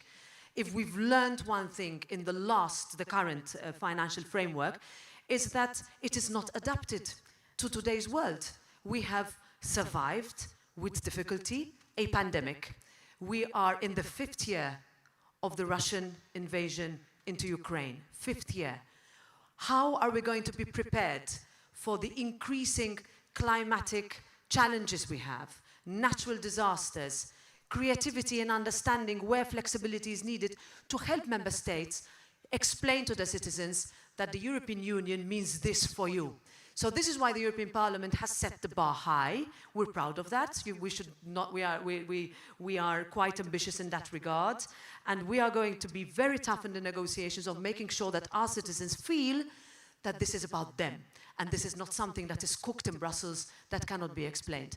And in this sense is also the current negotiations that are ongoing on the US-EU trade deal. A meeting last night made progress. There will be need for one more. And I am optimistic that because of the Parliament's requests and concerns, there will be a middle ground, a landing zone that is found hopefully next week. And that's interesting because that meeting was delayed until May 19th. The Parliament is insisting and doubling down that it would not and does not want to get rolled over by U.S. negotiators. Ultimately, that is what it comes down to. Now, President, do stay with us here because now I want to give the stage, and we are grateful that you agreed to do this because not many would agree, which is to bring our students back into here. I have not seen their questions, so we'll see. But let me now bring into stage Isi de Portogallo, Kusai Karkani, and Luca Scola. They have prepared these questions, as I say. Thank you very much, guys. Ragazzi, dai, sì, vi potete accomodare lì. Ecco, very good. Piacere, Kusai. Piacere. And now I will give you the floor, and maybe, you do a better job than I do. We'll see. Take the floor, guys. Ragazzi, vai. Buongiorno, Presidente Metsola. Innanzitutto ci tenevamo Good morning, President Metsola. First of all, we want to tell you that it's a great honor to be with you, and we want to seize this opportunity to ask you some questions. The youth is now immersed in social media, and it's very hard to understand what is real and what is not, especially when we deal with war, European policy, and immigration.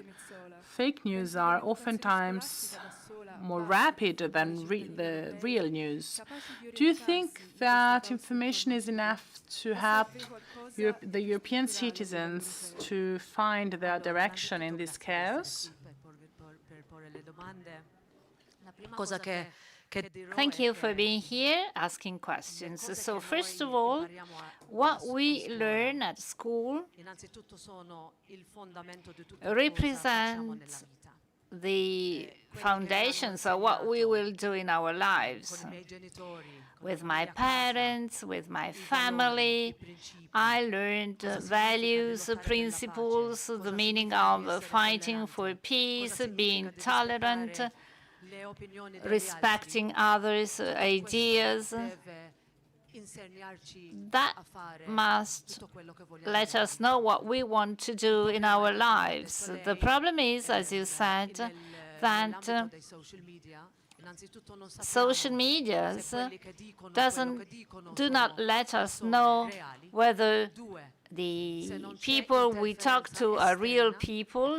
We do not know whether there are external interferences, and that is the case for elections, and the European Parliament is working on that. Thirdly, we do not know whether the recipients of comments are vulnerable or not. I have two children. One is 18 years old, the other one is 19 years now. And even if they are not great students, they use the social medias. And I always ask them whether they know whether it is true or fake. So in conclusion, you have to acknowledge what is true and what is fake.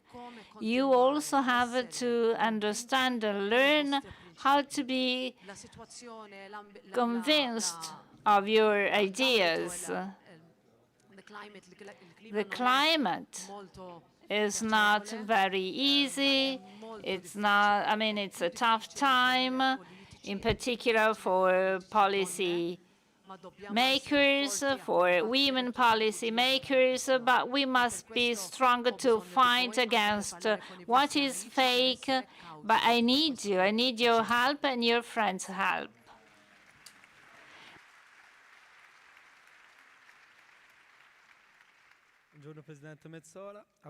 Good morning. I also have a question for you.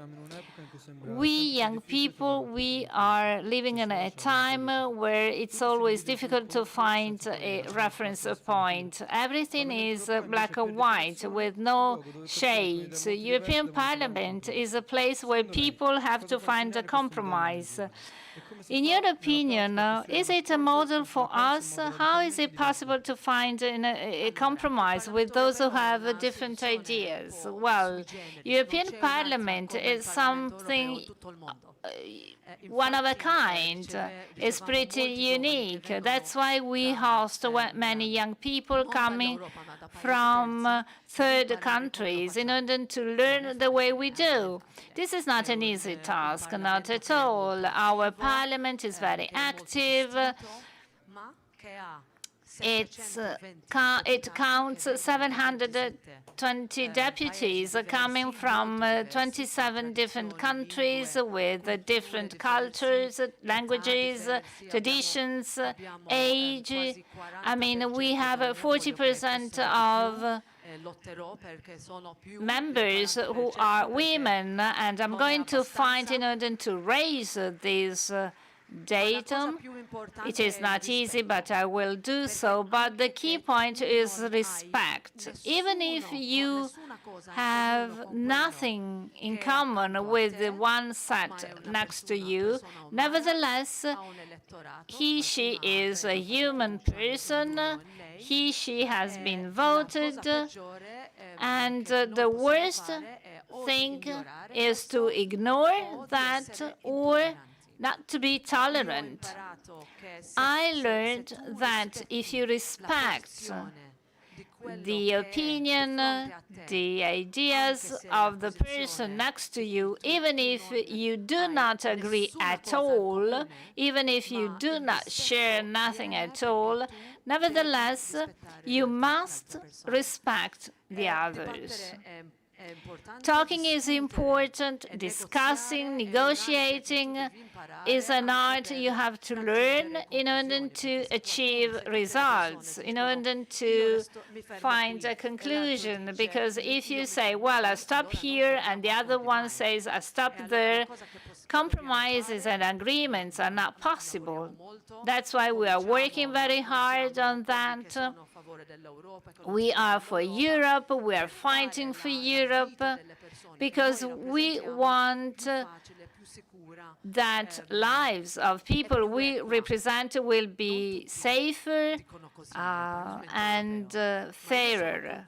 This is not the case for all the members of the European Parliament, but I believe that we have to fight against those who destroy Europe, who want to destroy Europe. And if we do not run away, we're going to win.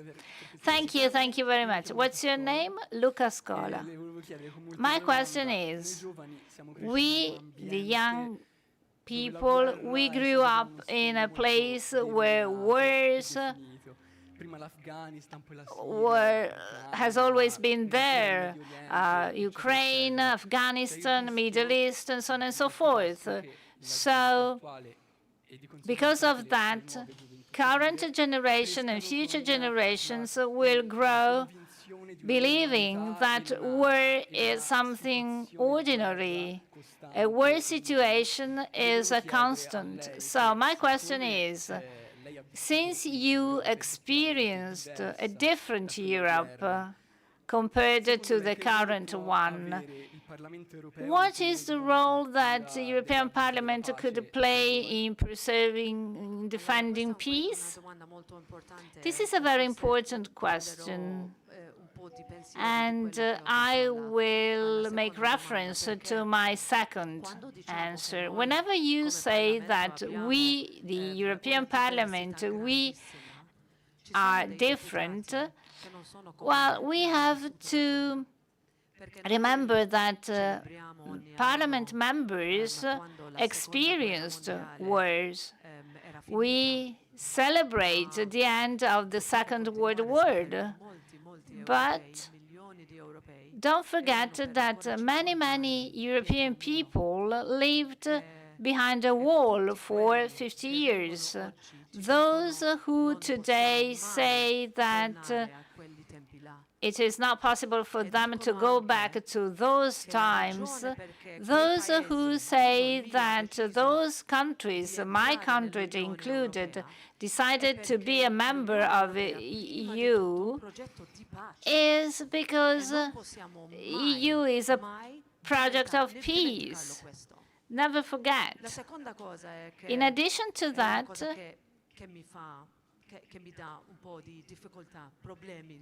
it's a problem for me to say so. I mean, I'm really concerned of it. I mean, what peace? I mean, what's the meaning of peace? Peace means justice, dignity, independence. Peace means a world with no conflicts, a world of respect. Therefore, it is not possible for us to follow a philosophy, a growing philosophy in Europe based upon intolerance and less dignity between countries, among countries. Therefore, even today, we have to remember our starting point. In Italy, and I follow the Italian situation. In Italy, it's up to you to read, to understand the history. You must be proud of your being European. You have to protect your values, your principles. Otherwise, it's a fight, me against you, them against us. Europe, the European Union, is a very important project for peace, and we have to spread it outside our boundaries, and we must be reliable, and we must be strict to our moral principles and values. You want to take a picture with her? Yes, yes. We'll say hi. You take a picture. Yes. Thank you very much, President. Well, very good. Thank you for this. And it's you know, bilingual president at the least, huh? Well, thank you very much. And now I would like to now give the floor to my colleague and friend, Henry Foy, who is the Brussels Bureau Chief for the Financial Times, and of course, the President of the European Council, Antonio Costa, for a Q&A conversation. Thank you very much. A round of applause.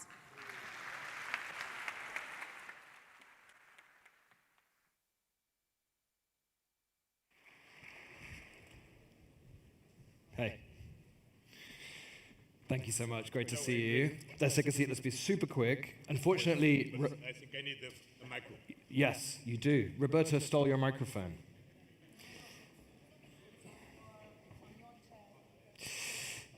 There you go. Okay. We can sit down now. Roberta got the students, and you got me. I apologize. Let's cut straight to it. Everyone's talking about how all these countries want to join the EU, even Canada, it seems.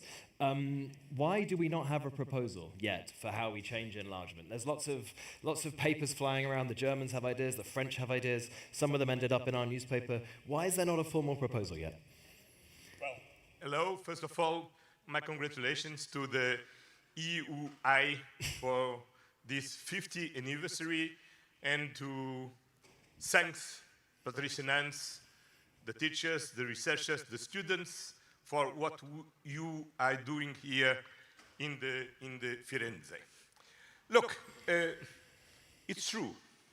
in this very uncertain world, the people are looking at the European Union as a reliable, predictable partner, and a little bit all around the world, the people are outreaching to us in order to engage with the European Union.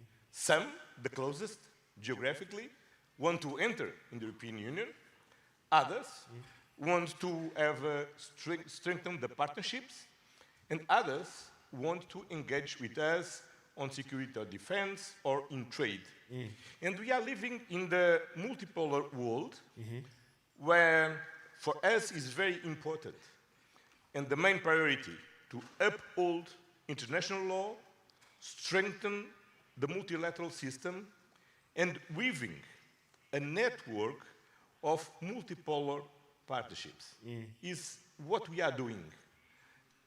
If you look back over the last year, we have summits very important with African Union, with the community of Latin American and Caribbean, with Central Asia countries, with the Western Balkans twice per year, with Japan, with Canada, with UK, and all the BRICS, with the exception of Russia. But we have summits with Brazil, with India, with China, with South Africa. And then is the global engagement of the European Union to provide stability in this world, because the world needs, first of all, stability. Is critical for peace and prosperity. I feel like every time we talk, the world gets less stable. But anyway, how does the EU sell itself to the rest of the world, given that our economy is in a bit of a mess? Everyone keeps saying we need to fix it.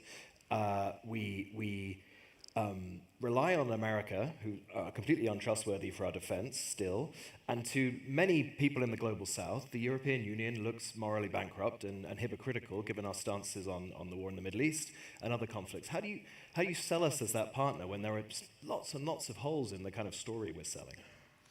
Look, the truth is, all of them, in spite of all of these problems, are outreaching to us.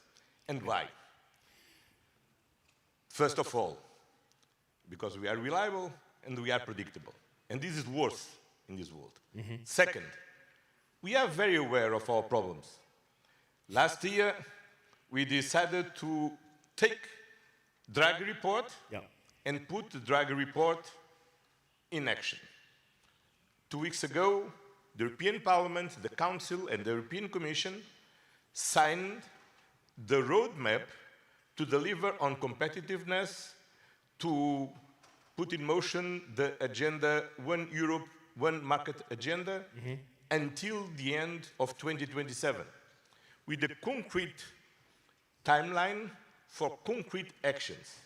And the European Commission takes the commitment to present the proposals, and the European Parliament and the Council took the commitment to discuss and in order to approve in this concrete timeline. Last year, we invest a lot to start building the European defense. And this is something very important, because we tried in the 50s. And in the 50s, we closed this.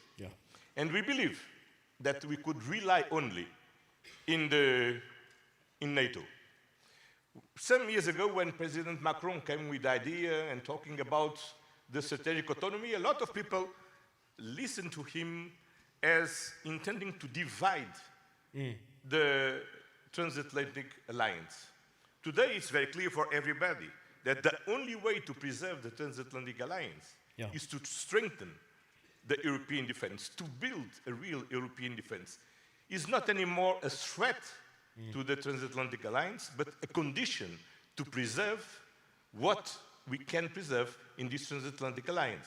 And that's why last year we start to identify the priorities on our common capabilities, to start working on creating financial tools for the member states to invest more in defense, because we learn that peace without defense is just an illusion.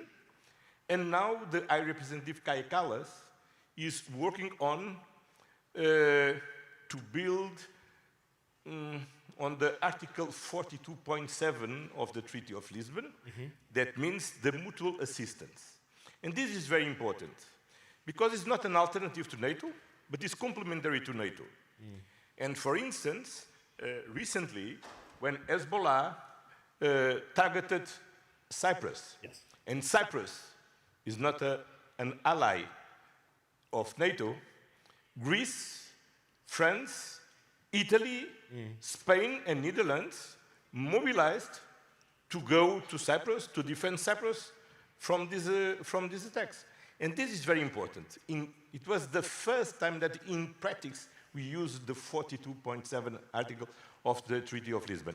But we need, of course, to organize our own defense and to be prepared, because we need to have a 360 degrees vision of the threats.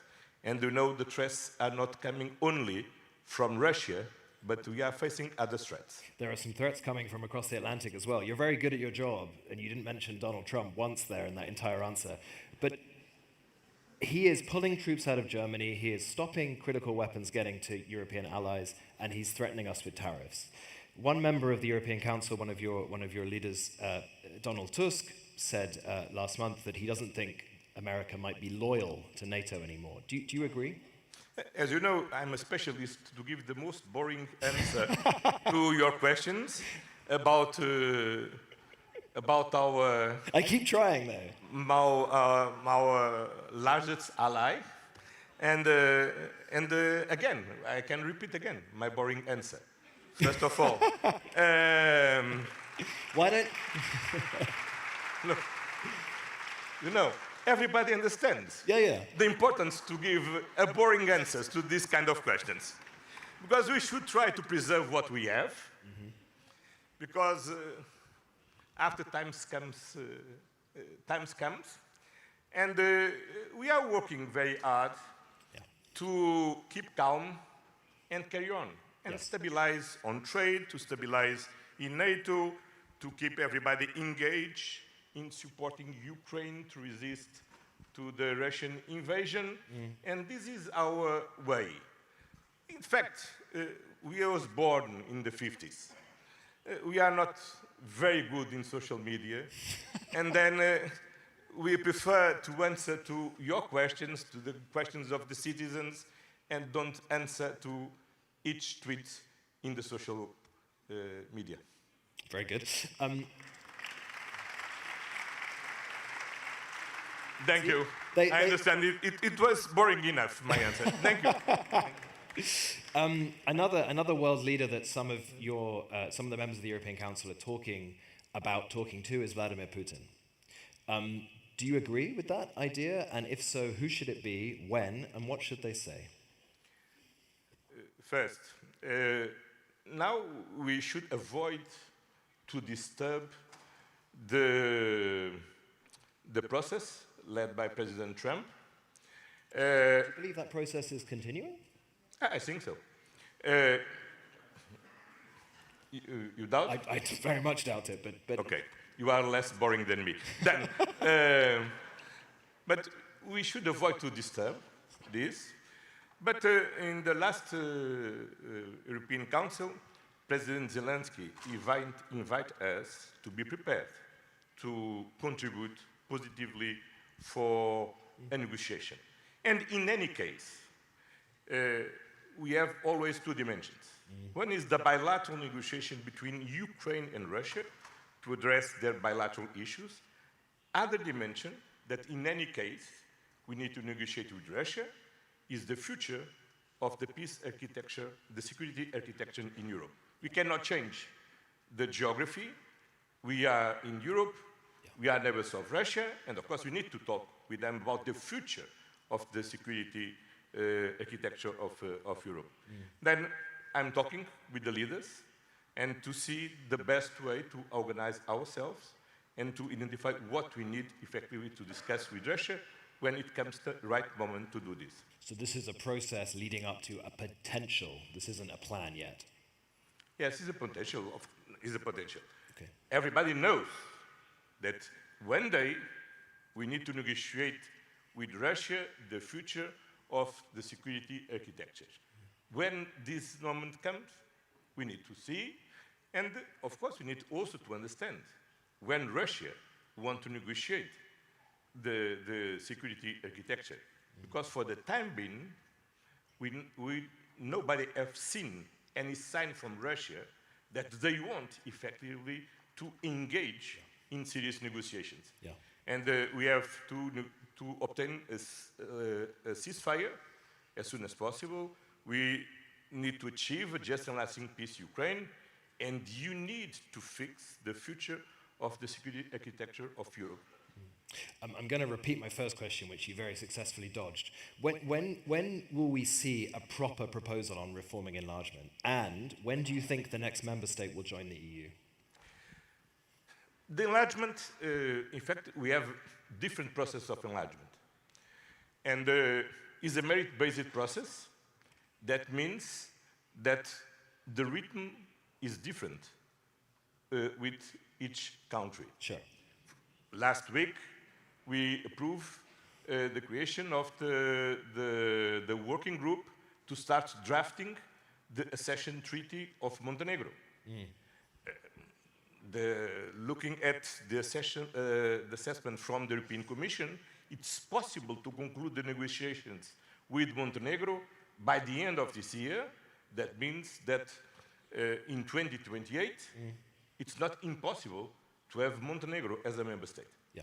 With other candidate countries, the process are not going so fast, but we need to pursue on this. Now, I think that with the new government in Hungary, I expect that Hungary remove this blockade to open the formal negotiations with Ukraine. Yeah. But even with Ukraine, the informal negotiations already started a long time ago. Yeah.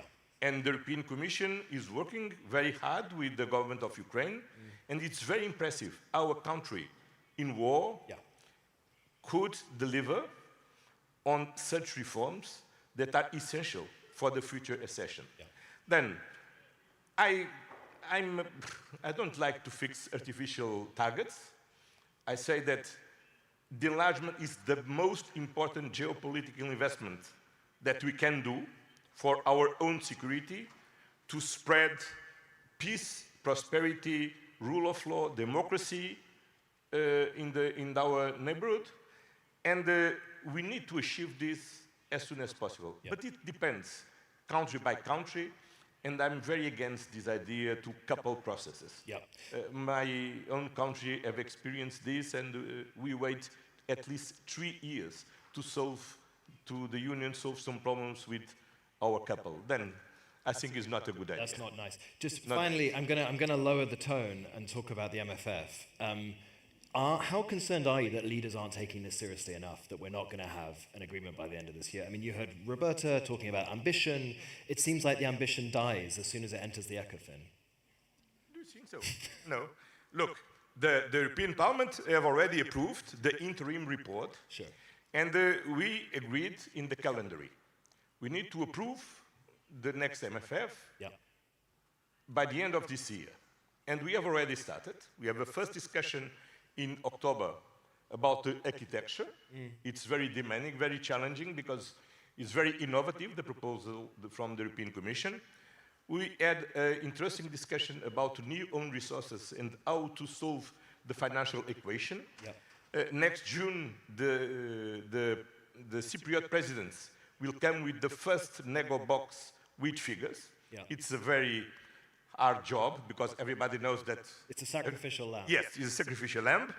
But this paved the way for the Irish president come in October with the second nego box. Right. And I've already said to the leaders that they should be prepared to an extraordinary council if it's necessary in November. And finally, I schedule the December council to the 17th of December. Wow. that... So we can spend all week before Christmas? Yes, before Christmas, yes. That's, the leaders have 1 week to conclude the MFF. But why it's important, well, not important, why we cannot afford this effort to approve the next MFF this year? Because always the member states and the union take at least 1 year to be prepared to put in motion the MFF. Now we are closing this summer the next generation. We are closing the current MFF. All the national budgets are under pressure. We need to increase our investment. If you read the gap, the Draghi report, it's very clear. We have a gap of investment. Then we need to have the new MFF the 1st of January 2028. And to use the next MFF, since the 1st of January 2028, you need to approve it by the end of this year. That's why we need to do this. It's difficult, yes, but look, postpone a difficult decision don't help. Just postpone the decision that in any case we need to take. So the leaders should bring their sleeping bags in December and we'll get it done. Yes, no, for sure. We need to approve this because, look, we are facing such challenges to our economy. Energy crisis, wars surrounding us, digital transition. We need to catch up on competitiveness. We cannot afford to postpone, to have the most important tool that we have to boost our competitiveness, to deliver in our investment on security and defense, to ensure affordability in housing and so on. Then we cannot postpone the decision. We need to take the decision. Antonio, I could listen to your boring answers for hours, but I think you have to be taken away now, I'm told, and the big red flashing light is shouting at us. So thank you so much. Thank you for listening. Thank you very much, Jerry.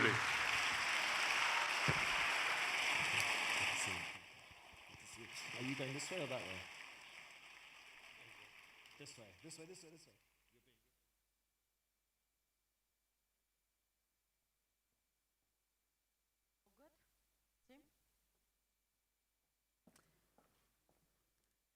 Thank you, of course, to the two of you for that interview. Thank you very much. And now I want to introduce just a short break. And in fact, if you remember at the start of the event, I told you about this academy of young students working on music and museums and murals, so you'll be able to check if that's also, of course, of interest during this session. And on that extent, I want to bring in now, if I may, the students in question, Cassandra Morelli, Teodora Mark, Sofia Pieraccini, Andrea Sofia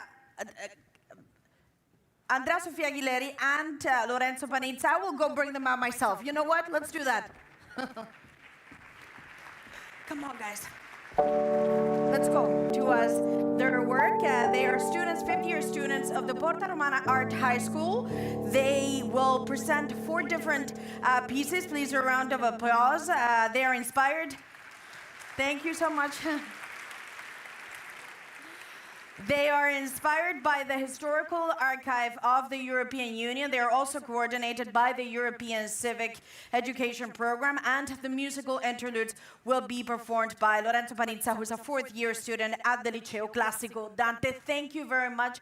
And now, I give it to you. Thanks very much. Il mito d'Europa racconta di un'Europa sottomessa. The myth of Europe explains how Europe was a subject of the situation, but here Europe is leading, but it's an incomplete leadership without listening, participation and common good. Europa Perficenda means Europe that must improve. The European Union was born to keep peace. That's why the future of the European Union is based on unity and dialogue. We reject the idea of fighting against young people from other countries. The future Europe needs to resemble the young people who are going beyond borders thanks to the Erasmus program. We have roots everywhere in the world. That's why we don't see borders, we only see interconnection. Our wish for the future is for tomorrow to be just like we imagine it. A Europa perfecenda that listens to and fosters democracy.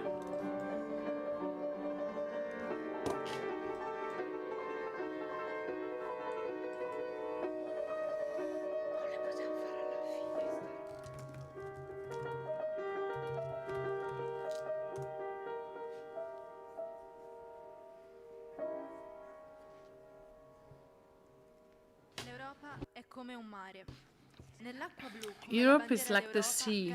In the blue water, like in the European flag, there are 12 stars in a circle. We chose the circle because it expresses harmony and serenity and equality. Each and every star is at the very same distance from the center. This flag was the fruit of a specific evolution that allowed the European countries to thrive. All the flags that were conceived before are actually a testimony of this history. We do know that the European Union is facing difficult moments, and maybe this image looks like a utopia. But the European spirit and the spirit of collaboration beyond nationalisms are still strong. Our version of the European Union has young people at the very core, which is why on the stars that are the symbol of hope for sailors, we can see children that are the hope for the future, children who can move freely around Europe in their uniqueness. So that's the very core of the project of the European citizenship. That is a great potential for us. Today, you're looking at our own interpretation of the European flag. That means freedom, future, hope.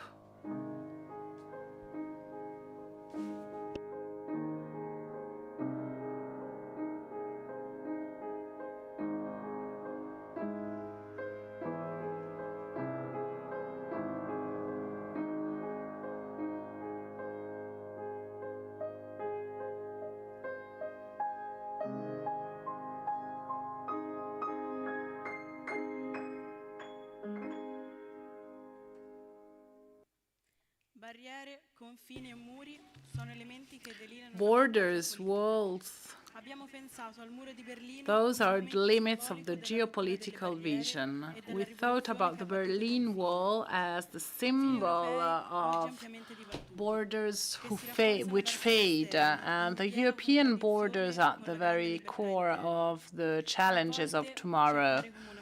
Sometimes Europe is seen as a fortress that is founded on hypocrisy. The people who are inside were outside just a few years ago, so why shouldn't people be allowed to enter the European Union? That's the answer and the essence of the collapsing of the wall. The European Union is probably very important for young people, even if sometimes we don't think about that. It's a cutting-edge project, and we have to reject the hypocrisy of those who want to be isolated in that dream. The ideals of freedom, hope, and peace for the future are our ideals for the future and for tomorrow. From the walls, a European future was born, a future of rights and inclusion and hope. A borderless Europe should not be taken for granted. It's something we have to preserve every day with courage and dedication.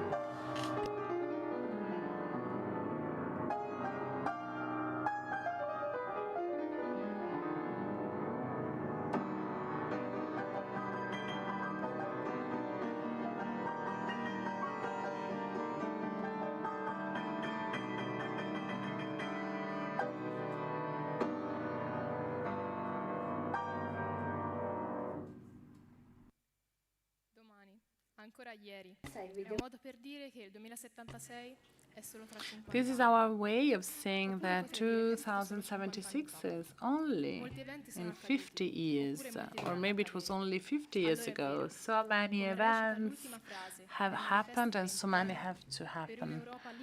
As the Manifesto of Ventotene says, a united and free Europe. The way wasn't easy, but it was necessary, and we decided to take it. A lighthouse guided all of us, and I can see in that light myself, you, and other people. There is not one single line of historical time. I moved in 2018 here from New Mexico. In April 1945, my great-grandfather was partigiano and was arrested for giving brochures of the Socialist Party. 2020, I had to move back to Philippines for the COVID pandemic. My grandfather left Hungary during World War II. In 1944, my great-grandfather knocked at my grandma's door after being closed in a concentration camp. My grandparents opened a museum in Comeana near Prato to raise awareness on the injustice of the fascist regime. History determines us, but where is history? And where are we and where are you in history? Let's try to use our imagination. It's 2076 now. Borders have faded, and the Manifesto of Ventotene was applied. After 50 years, we can say that that enough with imagination. We have come there.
Finito?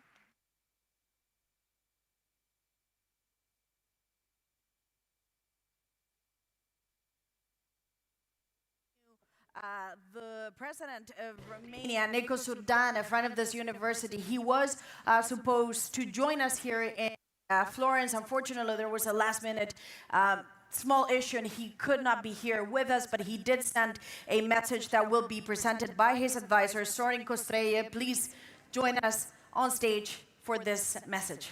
Thanks. Very good. Very good. To the podium. How are you, sir? Very good.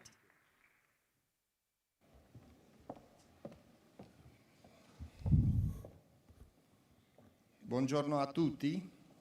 Good morning, everyone, and thank you very much for being here with us, for still being here with us.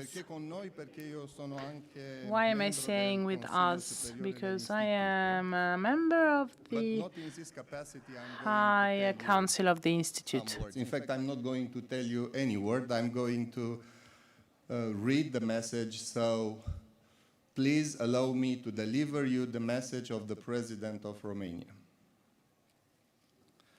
Excellencies, ladies and gentlemen, it is a great honor to be with you today in Florence, a city that stands at the origins of European humanism and continues to symbolize the intellectual foundation of our shared identity. Here, in Florence, the European University Institute has for 50 years contributed to shaping Europe's academic and democratic life. For 5 decades, the European University Institute has advanced research, doctoral education, and European scholarship with distinction. It has nurtured critical thinking, safeguarded academic freedom, and built networks that connect ideas, institutions, and generations across Europe and beyond. We meet at a moment of profound transformation. Europe is confronted with geopolitical uncertainty, democratic pressures, rapid technological change, including the rise of artificial intelligence, and deep economic and social shifts. In such a context, institutions like the European University Institute are not optional. They are indispensable. They are among the few spaces where complexity can be understood, where evidence prevails over noise, and where the foundation of future public policy are quietly but decisively shaped. Europe's strength will depend on our capacity to invest in knowledge, to sustain innovation, and to remain anchored in our core values. Knowledge must be seen not only as a public good, but as a strategic resource, essential to our prosperity, our security, and the cohesion of our societies. An European academic education strengthened a transferable set of competencies. That is, as I have experienced myself, enables one to contribute meaningfully to the preservation of democratic values. Romania has consistently supported the mission of the European University Institute as a center of academic excellence and European reflection. We reaffirm our commitment to strengthening its research capacity and ensuring the best possible conditions for its academic community in full respect of academic freedom, the foundation of which the credibility of any university ultimately rests. As a mark of our highest appreciation for its outstanding contribution to European research and education area, and for its role in shaping generation of leaders and scholars, I have the honor, as President of Romania, to confer upon the European University Institute the Order of Cultural Merit in the rank of Officer, Scientific Research category, one of the Romanian's highest national distinctions. We stand alongside the European University Institute in the shared responsibility of advancing the European project, strengthening the values that sustain our unity and our resilience in a changing world. Congratulations on this remarkable milestone, and with confidence we look to the next 50 years. Nicușor Dan, President of Romania.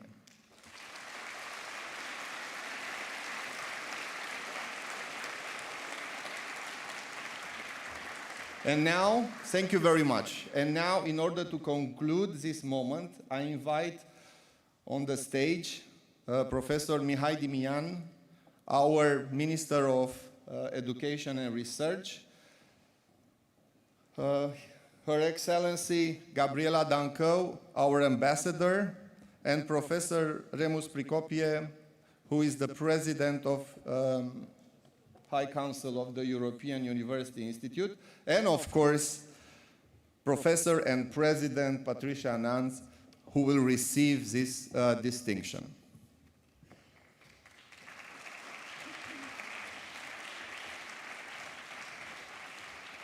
So, dear President Nanz, in the name of the Romanian state, on behalf of our president, let me award you this.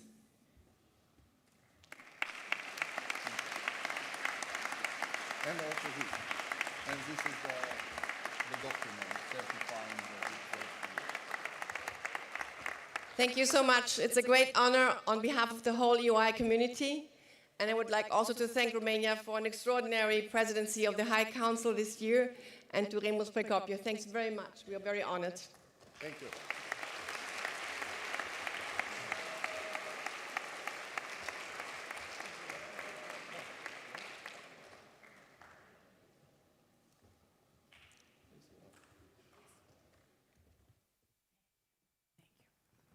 Sul palco, perché adesso il premio.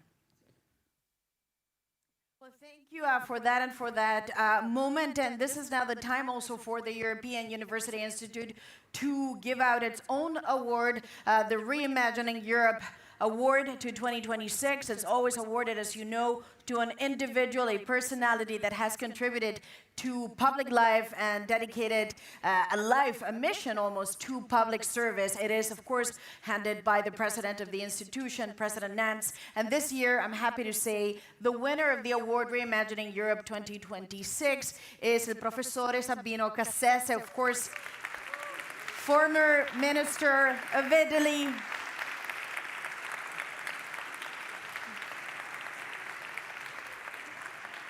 He's, of course, a former minister of Italy, a former judge in the Italian Constitutional Court, and many decades dedicated to public life. So thank you very much. Congratulazioni, professore.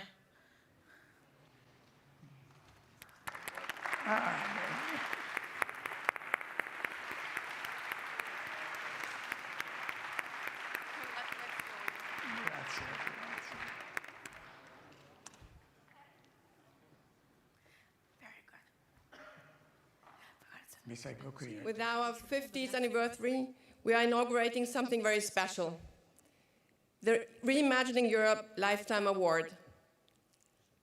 This award is close to the heart of the EUI. It recognizes scholars who have made an exceptional contribution to the Institute and helped shape its spirit, strengthening our European mission, inspiring generations of EUI academics, and helping define both our history and our future. It is therefore a true honor and a personal pleasure to welcome Professor Sabino Cassese, the very first recipient of this award.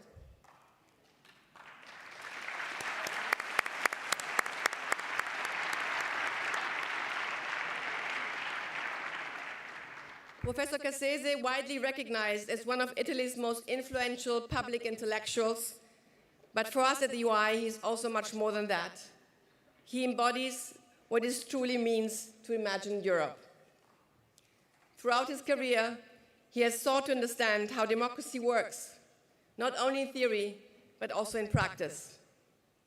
He has explored the tensions between principles and reality, between law and institutions, between governance and society.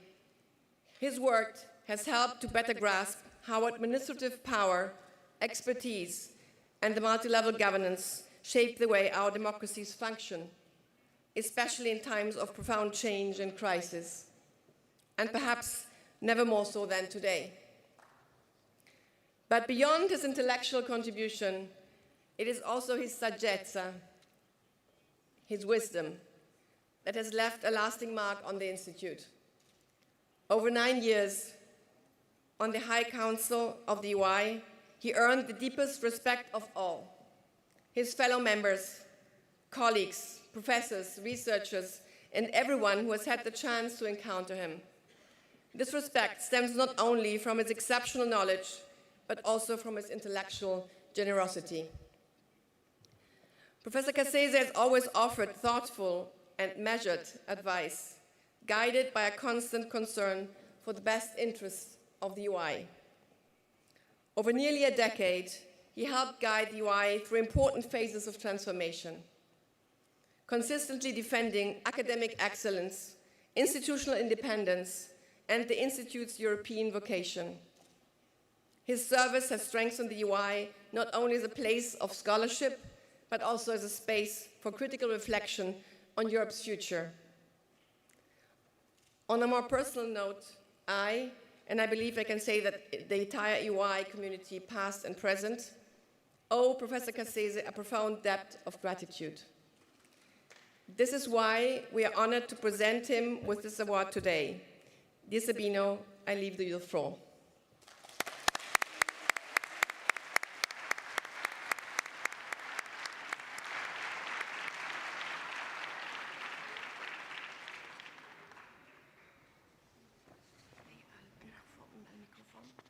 I think that you can hear me.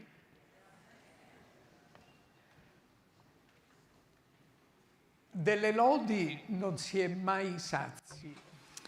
Praising is never enough. A motto which is attributed to the great Florentine thinker Niccolò Machiavelli. And therefore, I am deeply grateful for this expression and appreciation.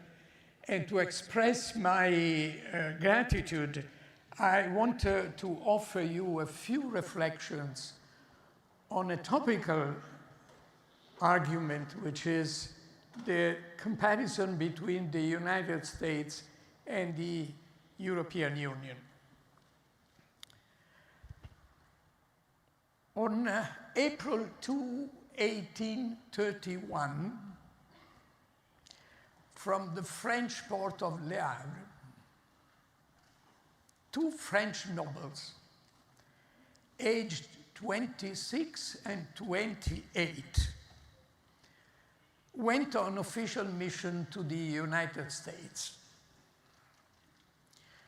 It was a long trip because it took 30 days to cross the Atlantic.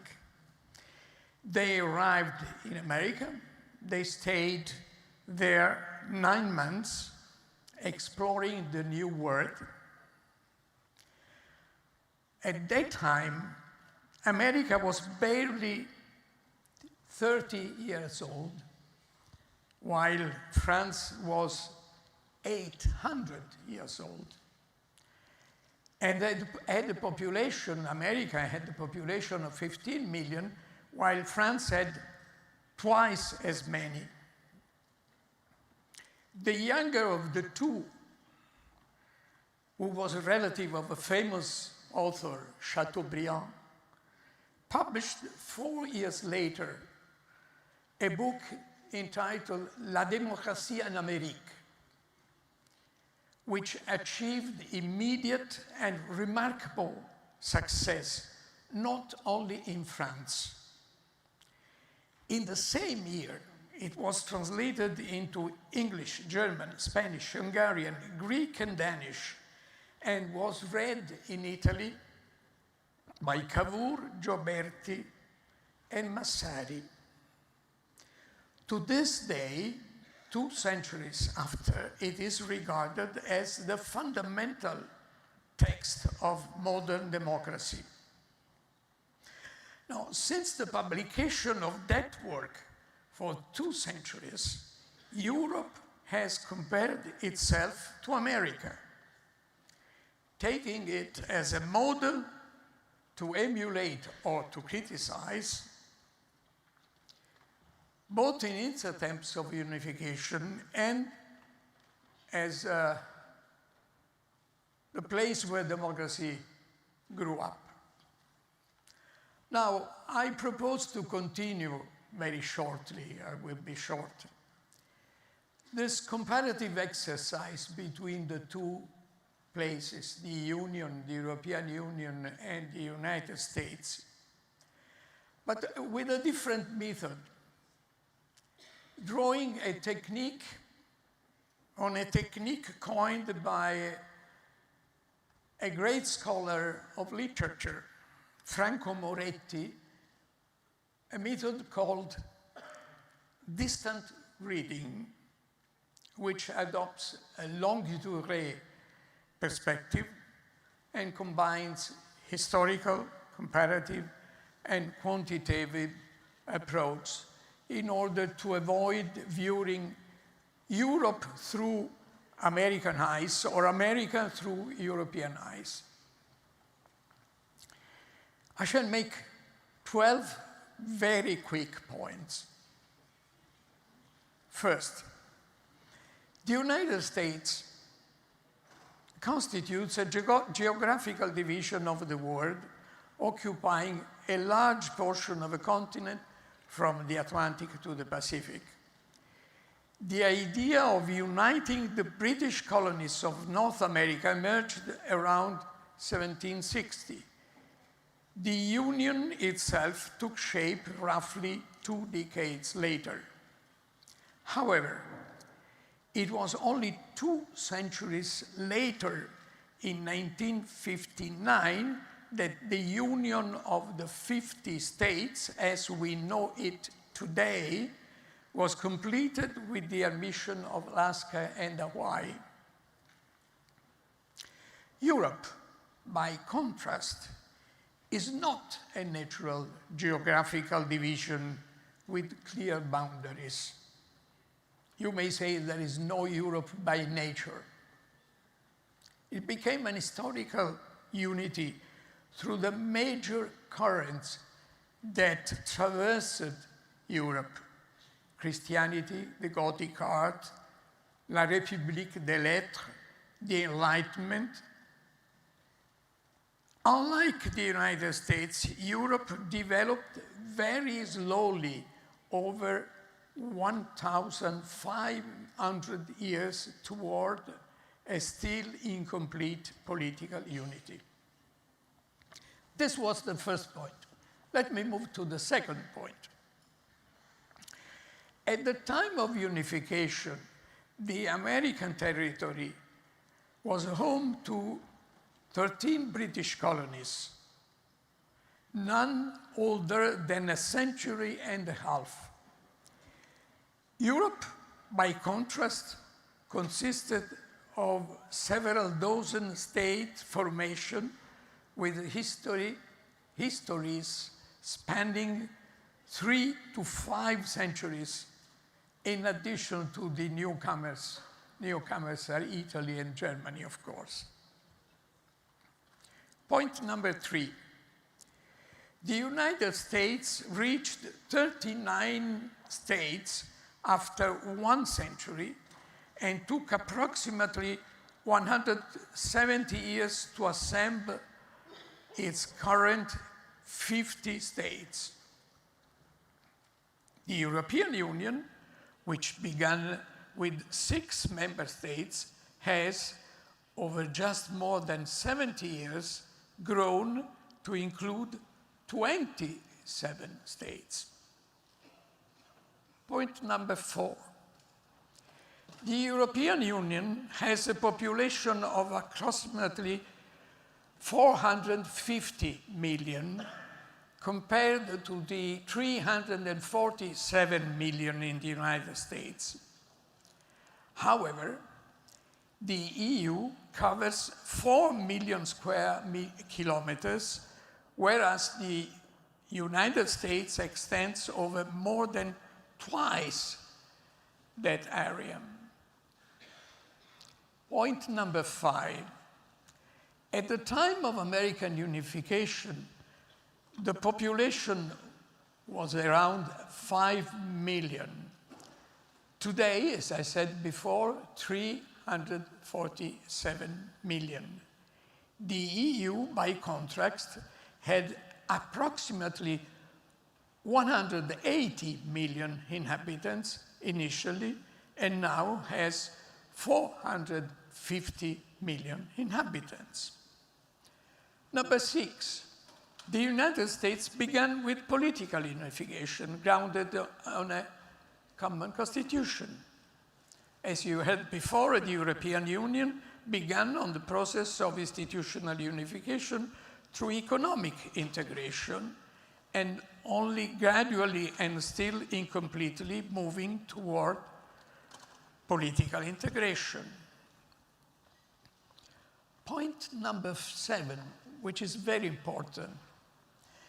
After roughly 70 years, the United States, they were united, was divided by an internal conflict, the Civil War, 1861-1868, 65, in which approximately 2% of the population died.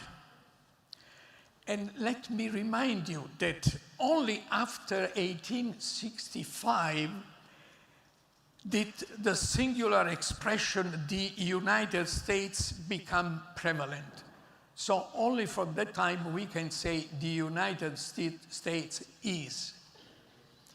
The European Union, by contrast, emerged as a response to devastating prior wars and experienced, after about half a century, only the secession of the United Kingdom. Number 8, the death penalty remains legally provided for in 27 US states, although its application is limited to a smaller number of states. By contrast, it no longer exists in the 27 member states of the European Union, where the Charter of Fundamental Rights provides that, I quote, "No one shall be condemned in the death penalty or executed." So to say that the European Union is more united if you take into account the basic value, the value of life of the United States. Point number 9. The United States has developed numerous student exchange programs. Among its approximately 3,000 universities, involving around 300,000 students annually, predominantly for study abroad.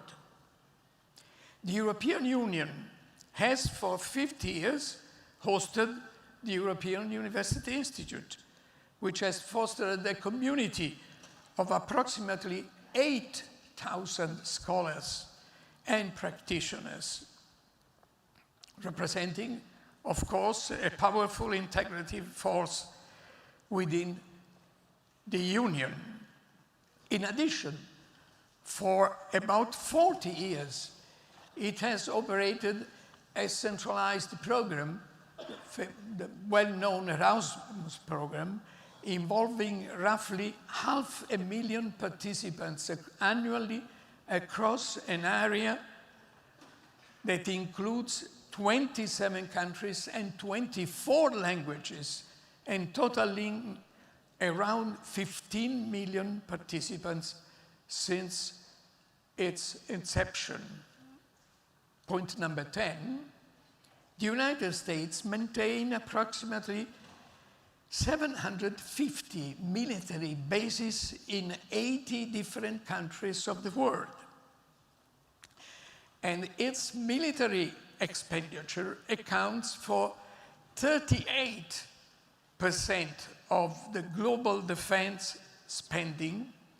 That is more than the next 9 countries combined, including China and Russia.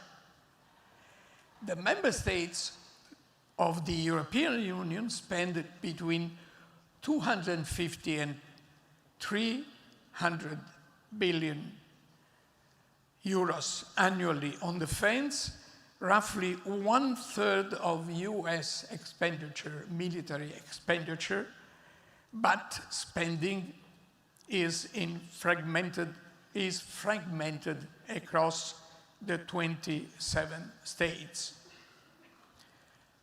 Number 11, the United States has a federal budget of approximately 35-40 times larger than that of the European Union, which is therefore by comparison a financial dwarf, even though it is a regulatory giant.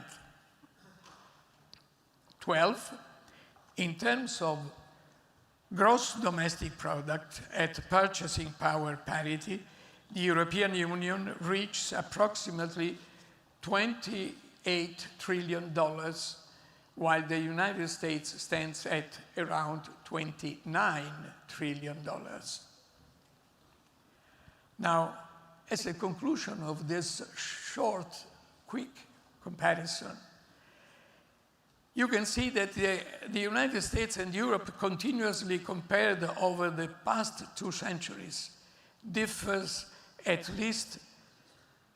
in at least 12 respects: geographical and cultural unity, weight of the past, speed of aggregation, population relative to the territory, population growth, starting points of unification, degree of internal cohesion, shared fundamental values, cultural exchanges, military strength, financial and regulatory power, and economic output. And let me add that these indicators do not always favor the country that unified first, the United States. Now, viewed from this comparative and historical perspective, and at a certain distance, can it still be argued that the European Union lags significantly behind the American Federation?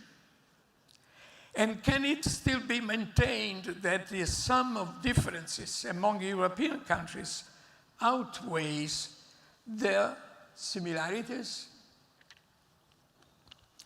As early as September 7, 1949, notice the date, 1949, the Spanish philosopher and essayist José Ortega y Gasset, speaking to the students at the Freie Universität in Berlin, observed that, I quote, "European peoples have long been a society."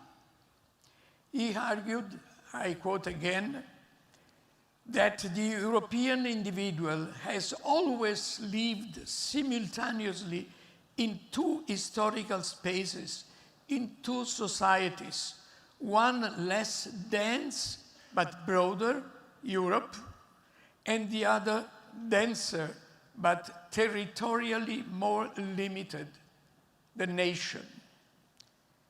He concluded by referring to a unified duality of Europe and nation.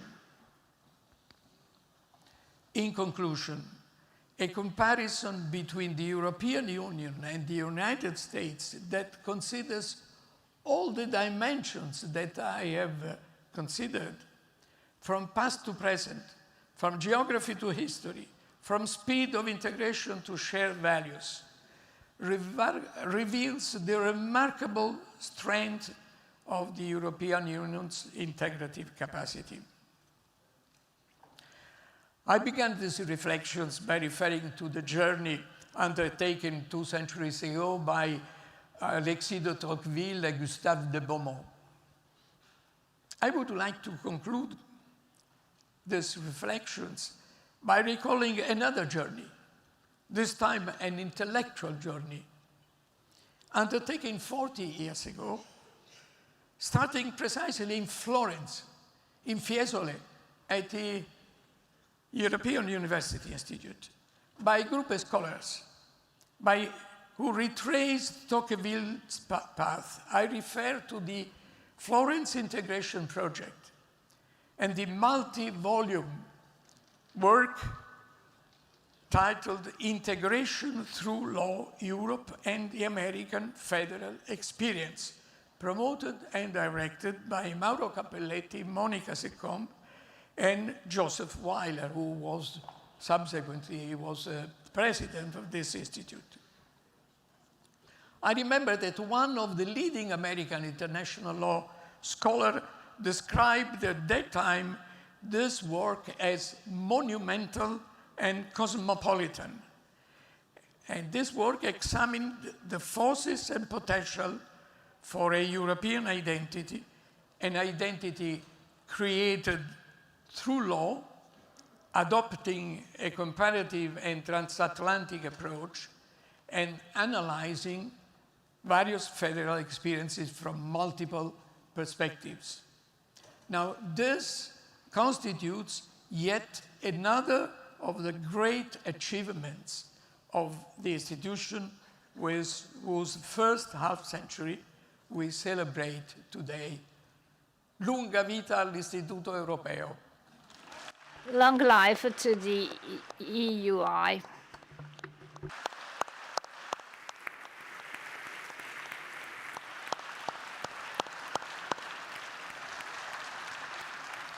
Magnifico. Ah, sì. This is mine. Stupendo. Complimenti, stupendo, fantastico. Stupendo, no? Molto bello questo speech. Grazie, grazie mille, professore. Thank you so much, and of course, a round of applause for that great speech. Thank you for those words, and of course, that's the Reimagining Europe Award for this year. Now, as we enter the final stage of the celebration, the 50th anniversary of this institution, I would like to share a message from Brussels. The head of the European Commission, Ursula von der Leyen, a friend of the European University Institute, she could not join this time around. You know, she's been here before, but there's a very tight political calendar, but she did send this address that I would like to share with you now. The head of the European Commission, Ursula von der Leyen. Thank you very much. Thank you, Professor Patrizia Nanz, for the invitation. President Costa, dear Antonio, President Metsola, dear Roberta, distinguished guests, but most importantly, dear students and faculty of the European University Institute. Happy 50th anniversary to all of you. EUI is a unique place in Europe, a research university created by member states to study and to reimagine our continent. The Institute was born in a moment of global turmoil. In the 1970s, the post-war monetary order was collapsing, and war in the Middle East sparked the first global oil crisis. It was a time of great transformation, and Europe decided to change too. We launched the first ever enlargement, deeper economic integration, but also a new era of academic cooperation. Because a stronger Europe needed stronger research foundations. And this is why the European University Institute was born. 50 years later, we're again in a moment of global transformation. We're dealing with the new energy crisis, the effects of climate change, Russia's war on our continent, the redrawing of global alliances. Our task is clear. Europe must break free from the tyranny of global crisis. We must take responsibility for our defense and security. We must secure the energy, the technology, the raw materials, and the export markets of tomorrow. And we must have the freedom and the power to determine our own destiny. This is Europe's independence moment. To meet this moment, we need unwavering political commitment and massive investment. But we also need world-class research institutions like the EUI. All of you understand why. Europe must be at the forefront of scientific and technological progress. This is the foundation of our independence. And it requires that we retain and attract the best talents from across the world. This is exactly what EUI has always done. You have become a global point of reference for European studies. You attract students and scholars from over 100 countries. We need the same power to attract talent all across the board. And this is why we have created the Choose Europe initiative with roughly 900 million euros in funding. Since we launched it, applications from abroad for European Research Council grants have more than doubled. We choose science, and science is choosing Europe. Of course, I'm not only talking about natural sciences. Social sciences are just as important. As we embark on our independence mission, we need the best advice on the great policy issues of our times. How must our institutions adapt in a new era? How do we respond to the rise of new technologies?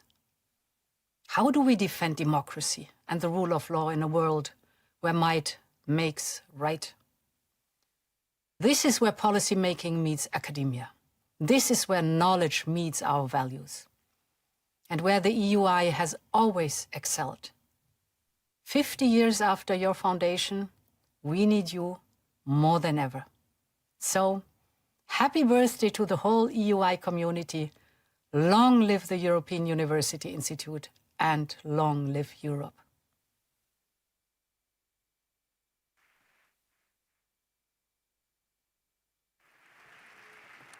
Well, of course, a message from the head of the European Commission talking about this program put by the Commission to attract talent from the US and the United Kingdom. For many years, the idea was that the US was unmatched when it comes to academia. Perhaps there's now an opening for it. She talked about doubling in applications to come into Europe and do research here. And to talk more about this and go into more detail, I am now very happy to invite on stage for a presentation Romania's Minister of Education and Research, precisely, Sir Mihai Damian. Please join us on stage. Thank you very much.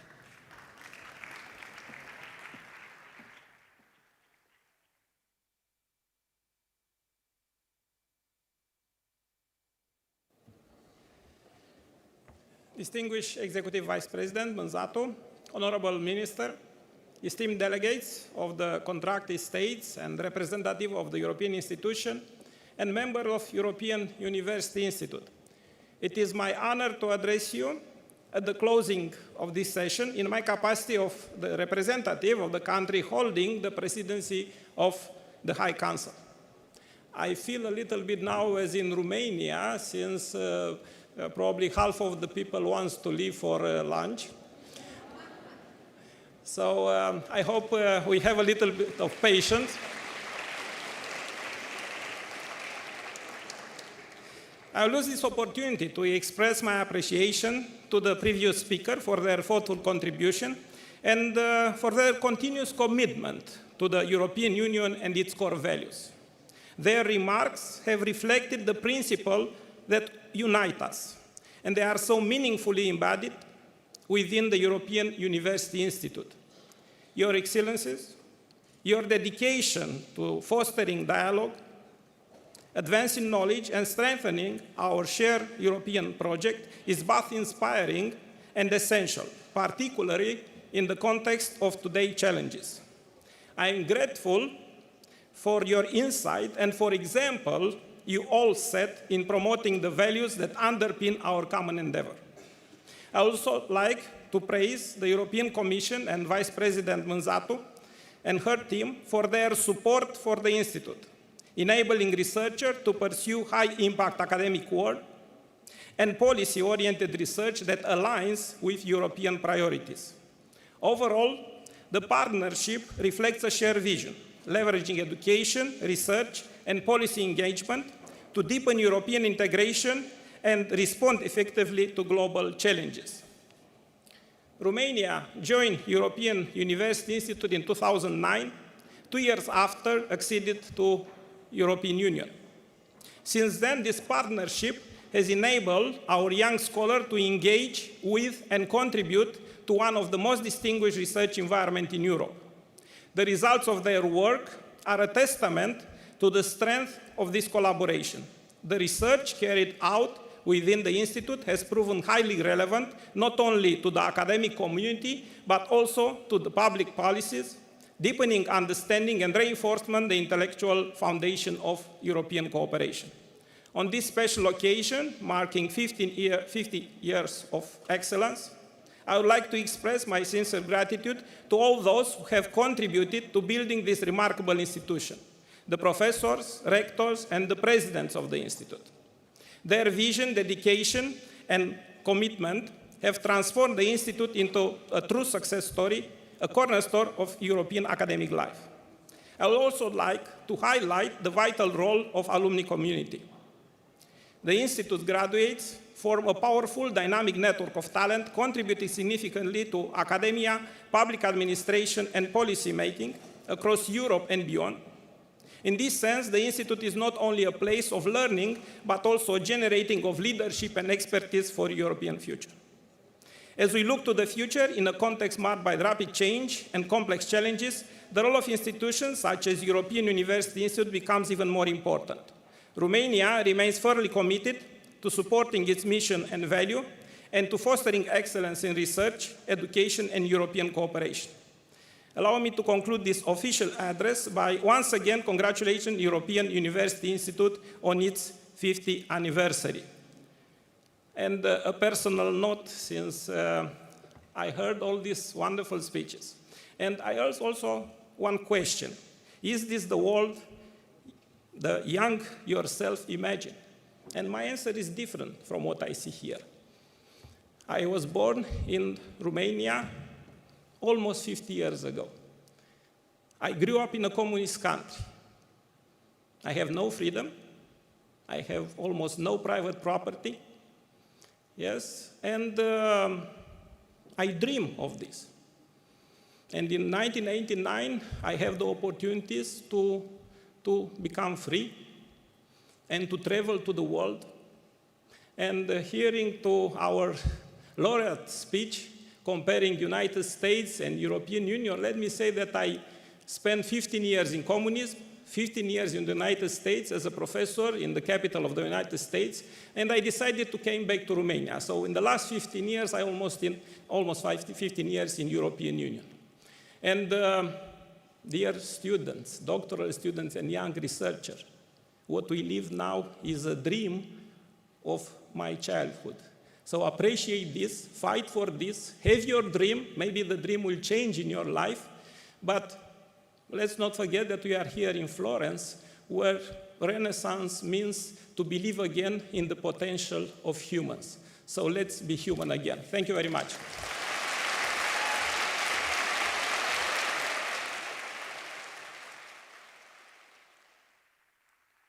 Thank you very much.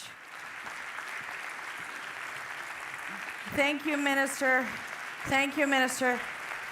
Thanks very much. And now, as the closing remarks for the ceremony, the 50th anniversary of this institution, I would like to invite on stage Roxana Mințatu, who, of course, is the Executive Vice President of the European Commission. She's also Commissioner for Social Rights, Skills, Quality Jobs, and Preparedness to deliver those closing remarks. Commissioner, thank you very much. I am the last one. Promise, no. Well, first of all, happy anniversary, European University Institute. It is quite an honor and an emotion that during this mandate of the European Commission, my mandate as well, I get to be part of this anniversary and reflect with you on what we need to do together to reimagine Europe. Second, thank you so much, Minister Dimian, for giving me a bit this connective concept. I was going to say, yesterday we launched the first ever European anti-poverty strategy. We had a debate in the College of Commissioners, then I presented it to the press. And of course, while I was debating it with colleagues and fellow commissioners, the discussion came about what can the EU do? Should the EU do something? And what can it do in terms of protecting, empowering people in face of risk of poverty, in face of risk of social exclusion? And then one of my colleagues came to defend why it is important that we are together addressing this important social dimension of Europe. And he said, you know, in the end, what is the European dream? And you mentioned and you described, Mihai, the European dream, but it is a dream that needs to be reimagined and described with every generation, and after each shock and each crisis with a new impetus. We live in a Europe where indeed, not just as Europeans, but maybe more people outside of our union aspire to live in as well, to have a family, to be protected while maybe having, you know, a health problem, or to be protected in their workplace, to be sure that in the end, people are first in every policy and decision that is designed. So I think the European dream needs not just strong policy making and strong decision making, but a lot of reflection and a lot of what you do here. And of course, I know the European University Institute is a place where many European and national policymakers have been trained and educated, where many of the European and national policymakers came back to do research, to teach themselves.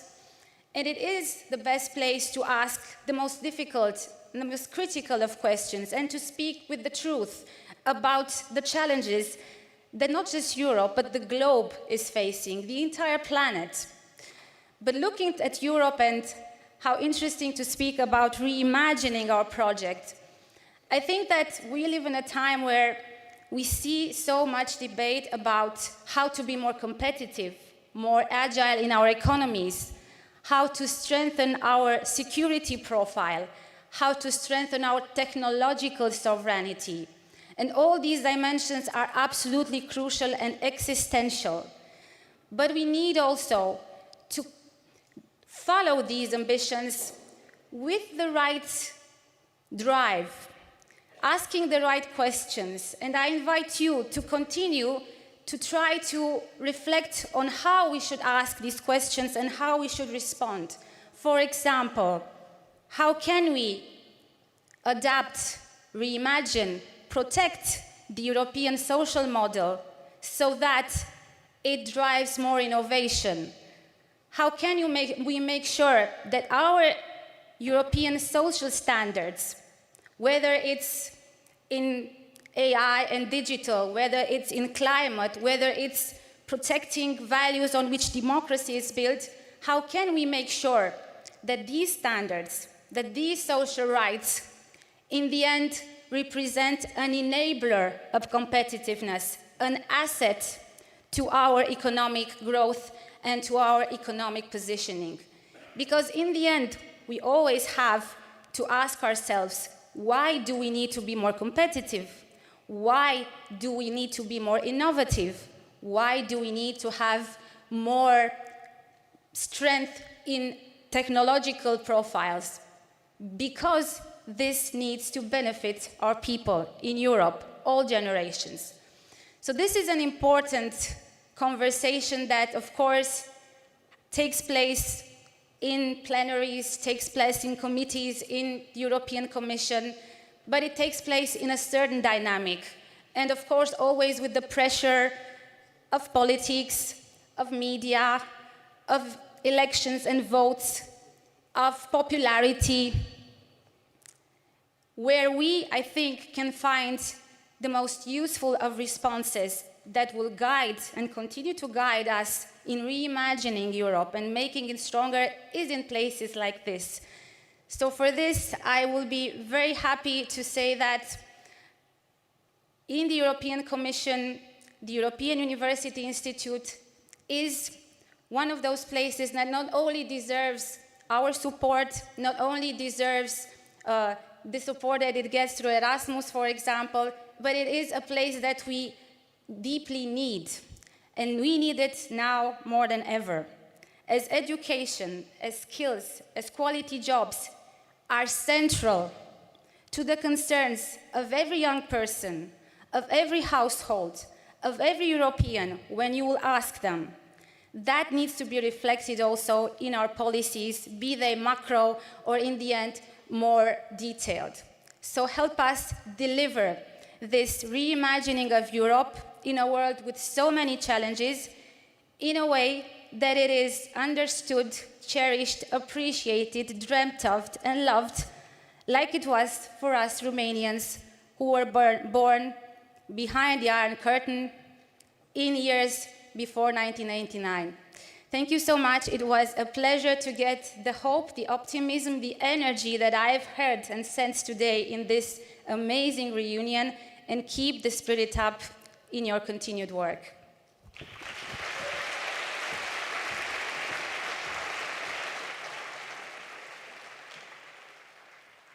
Well, thank you very much for that. And of course, now we are getting to the end of this anniversary, 50 years dedicated to academic excellence, but of course with a very peculiar, I would say, but also special European DNA to it, and that is incredibly important, as we've heard repeatedly from the president, but also the many speakers who wanted to join in this celebration. Thank you very much for being with us. Thank you to the authorities who took the time to come here to Florence and take the questions to the students, the professors, but also to the team that put together this anniversary, worked in it for many months, and the team that made it possible today. So thank you very much. We will see you next year for the edition 51, and also remember that tomorrow there will be a Day 2 that is called the EUI Research Days, and the conversation continues. Thank you very much.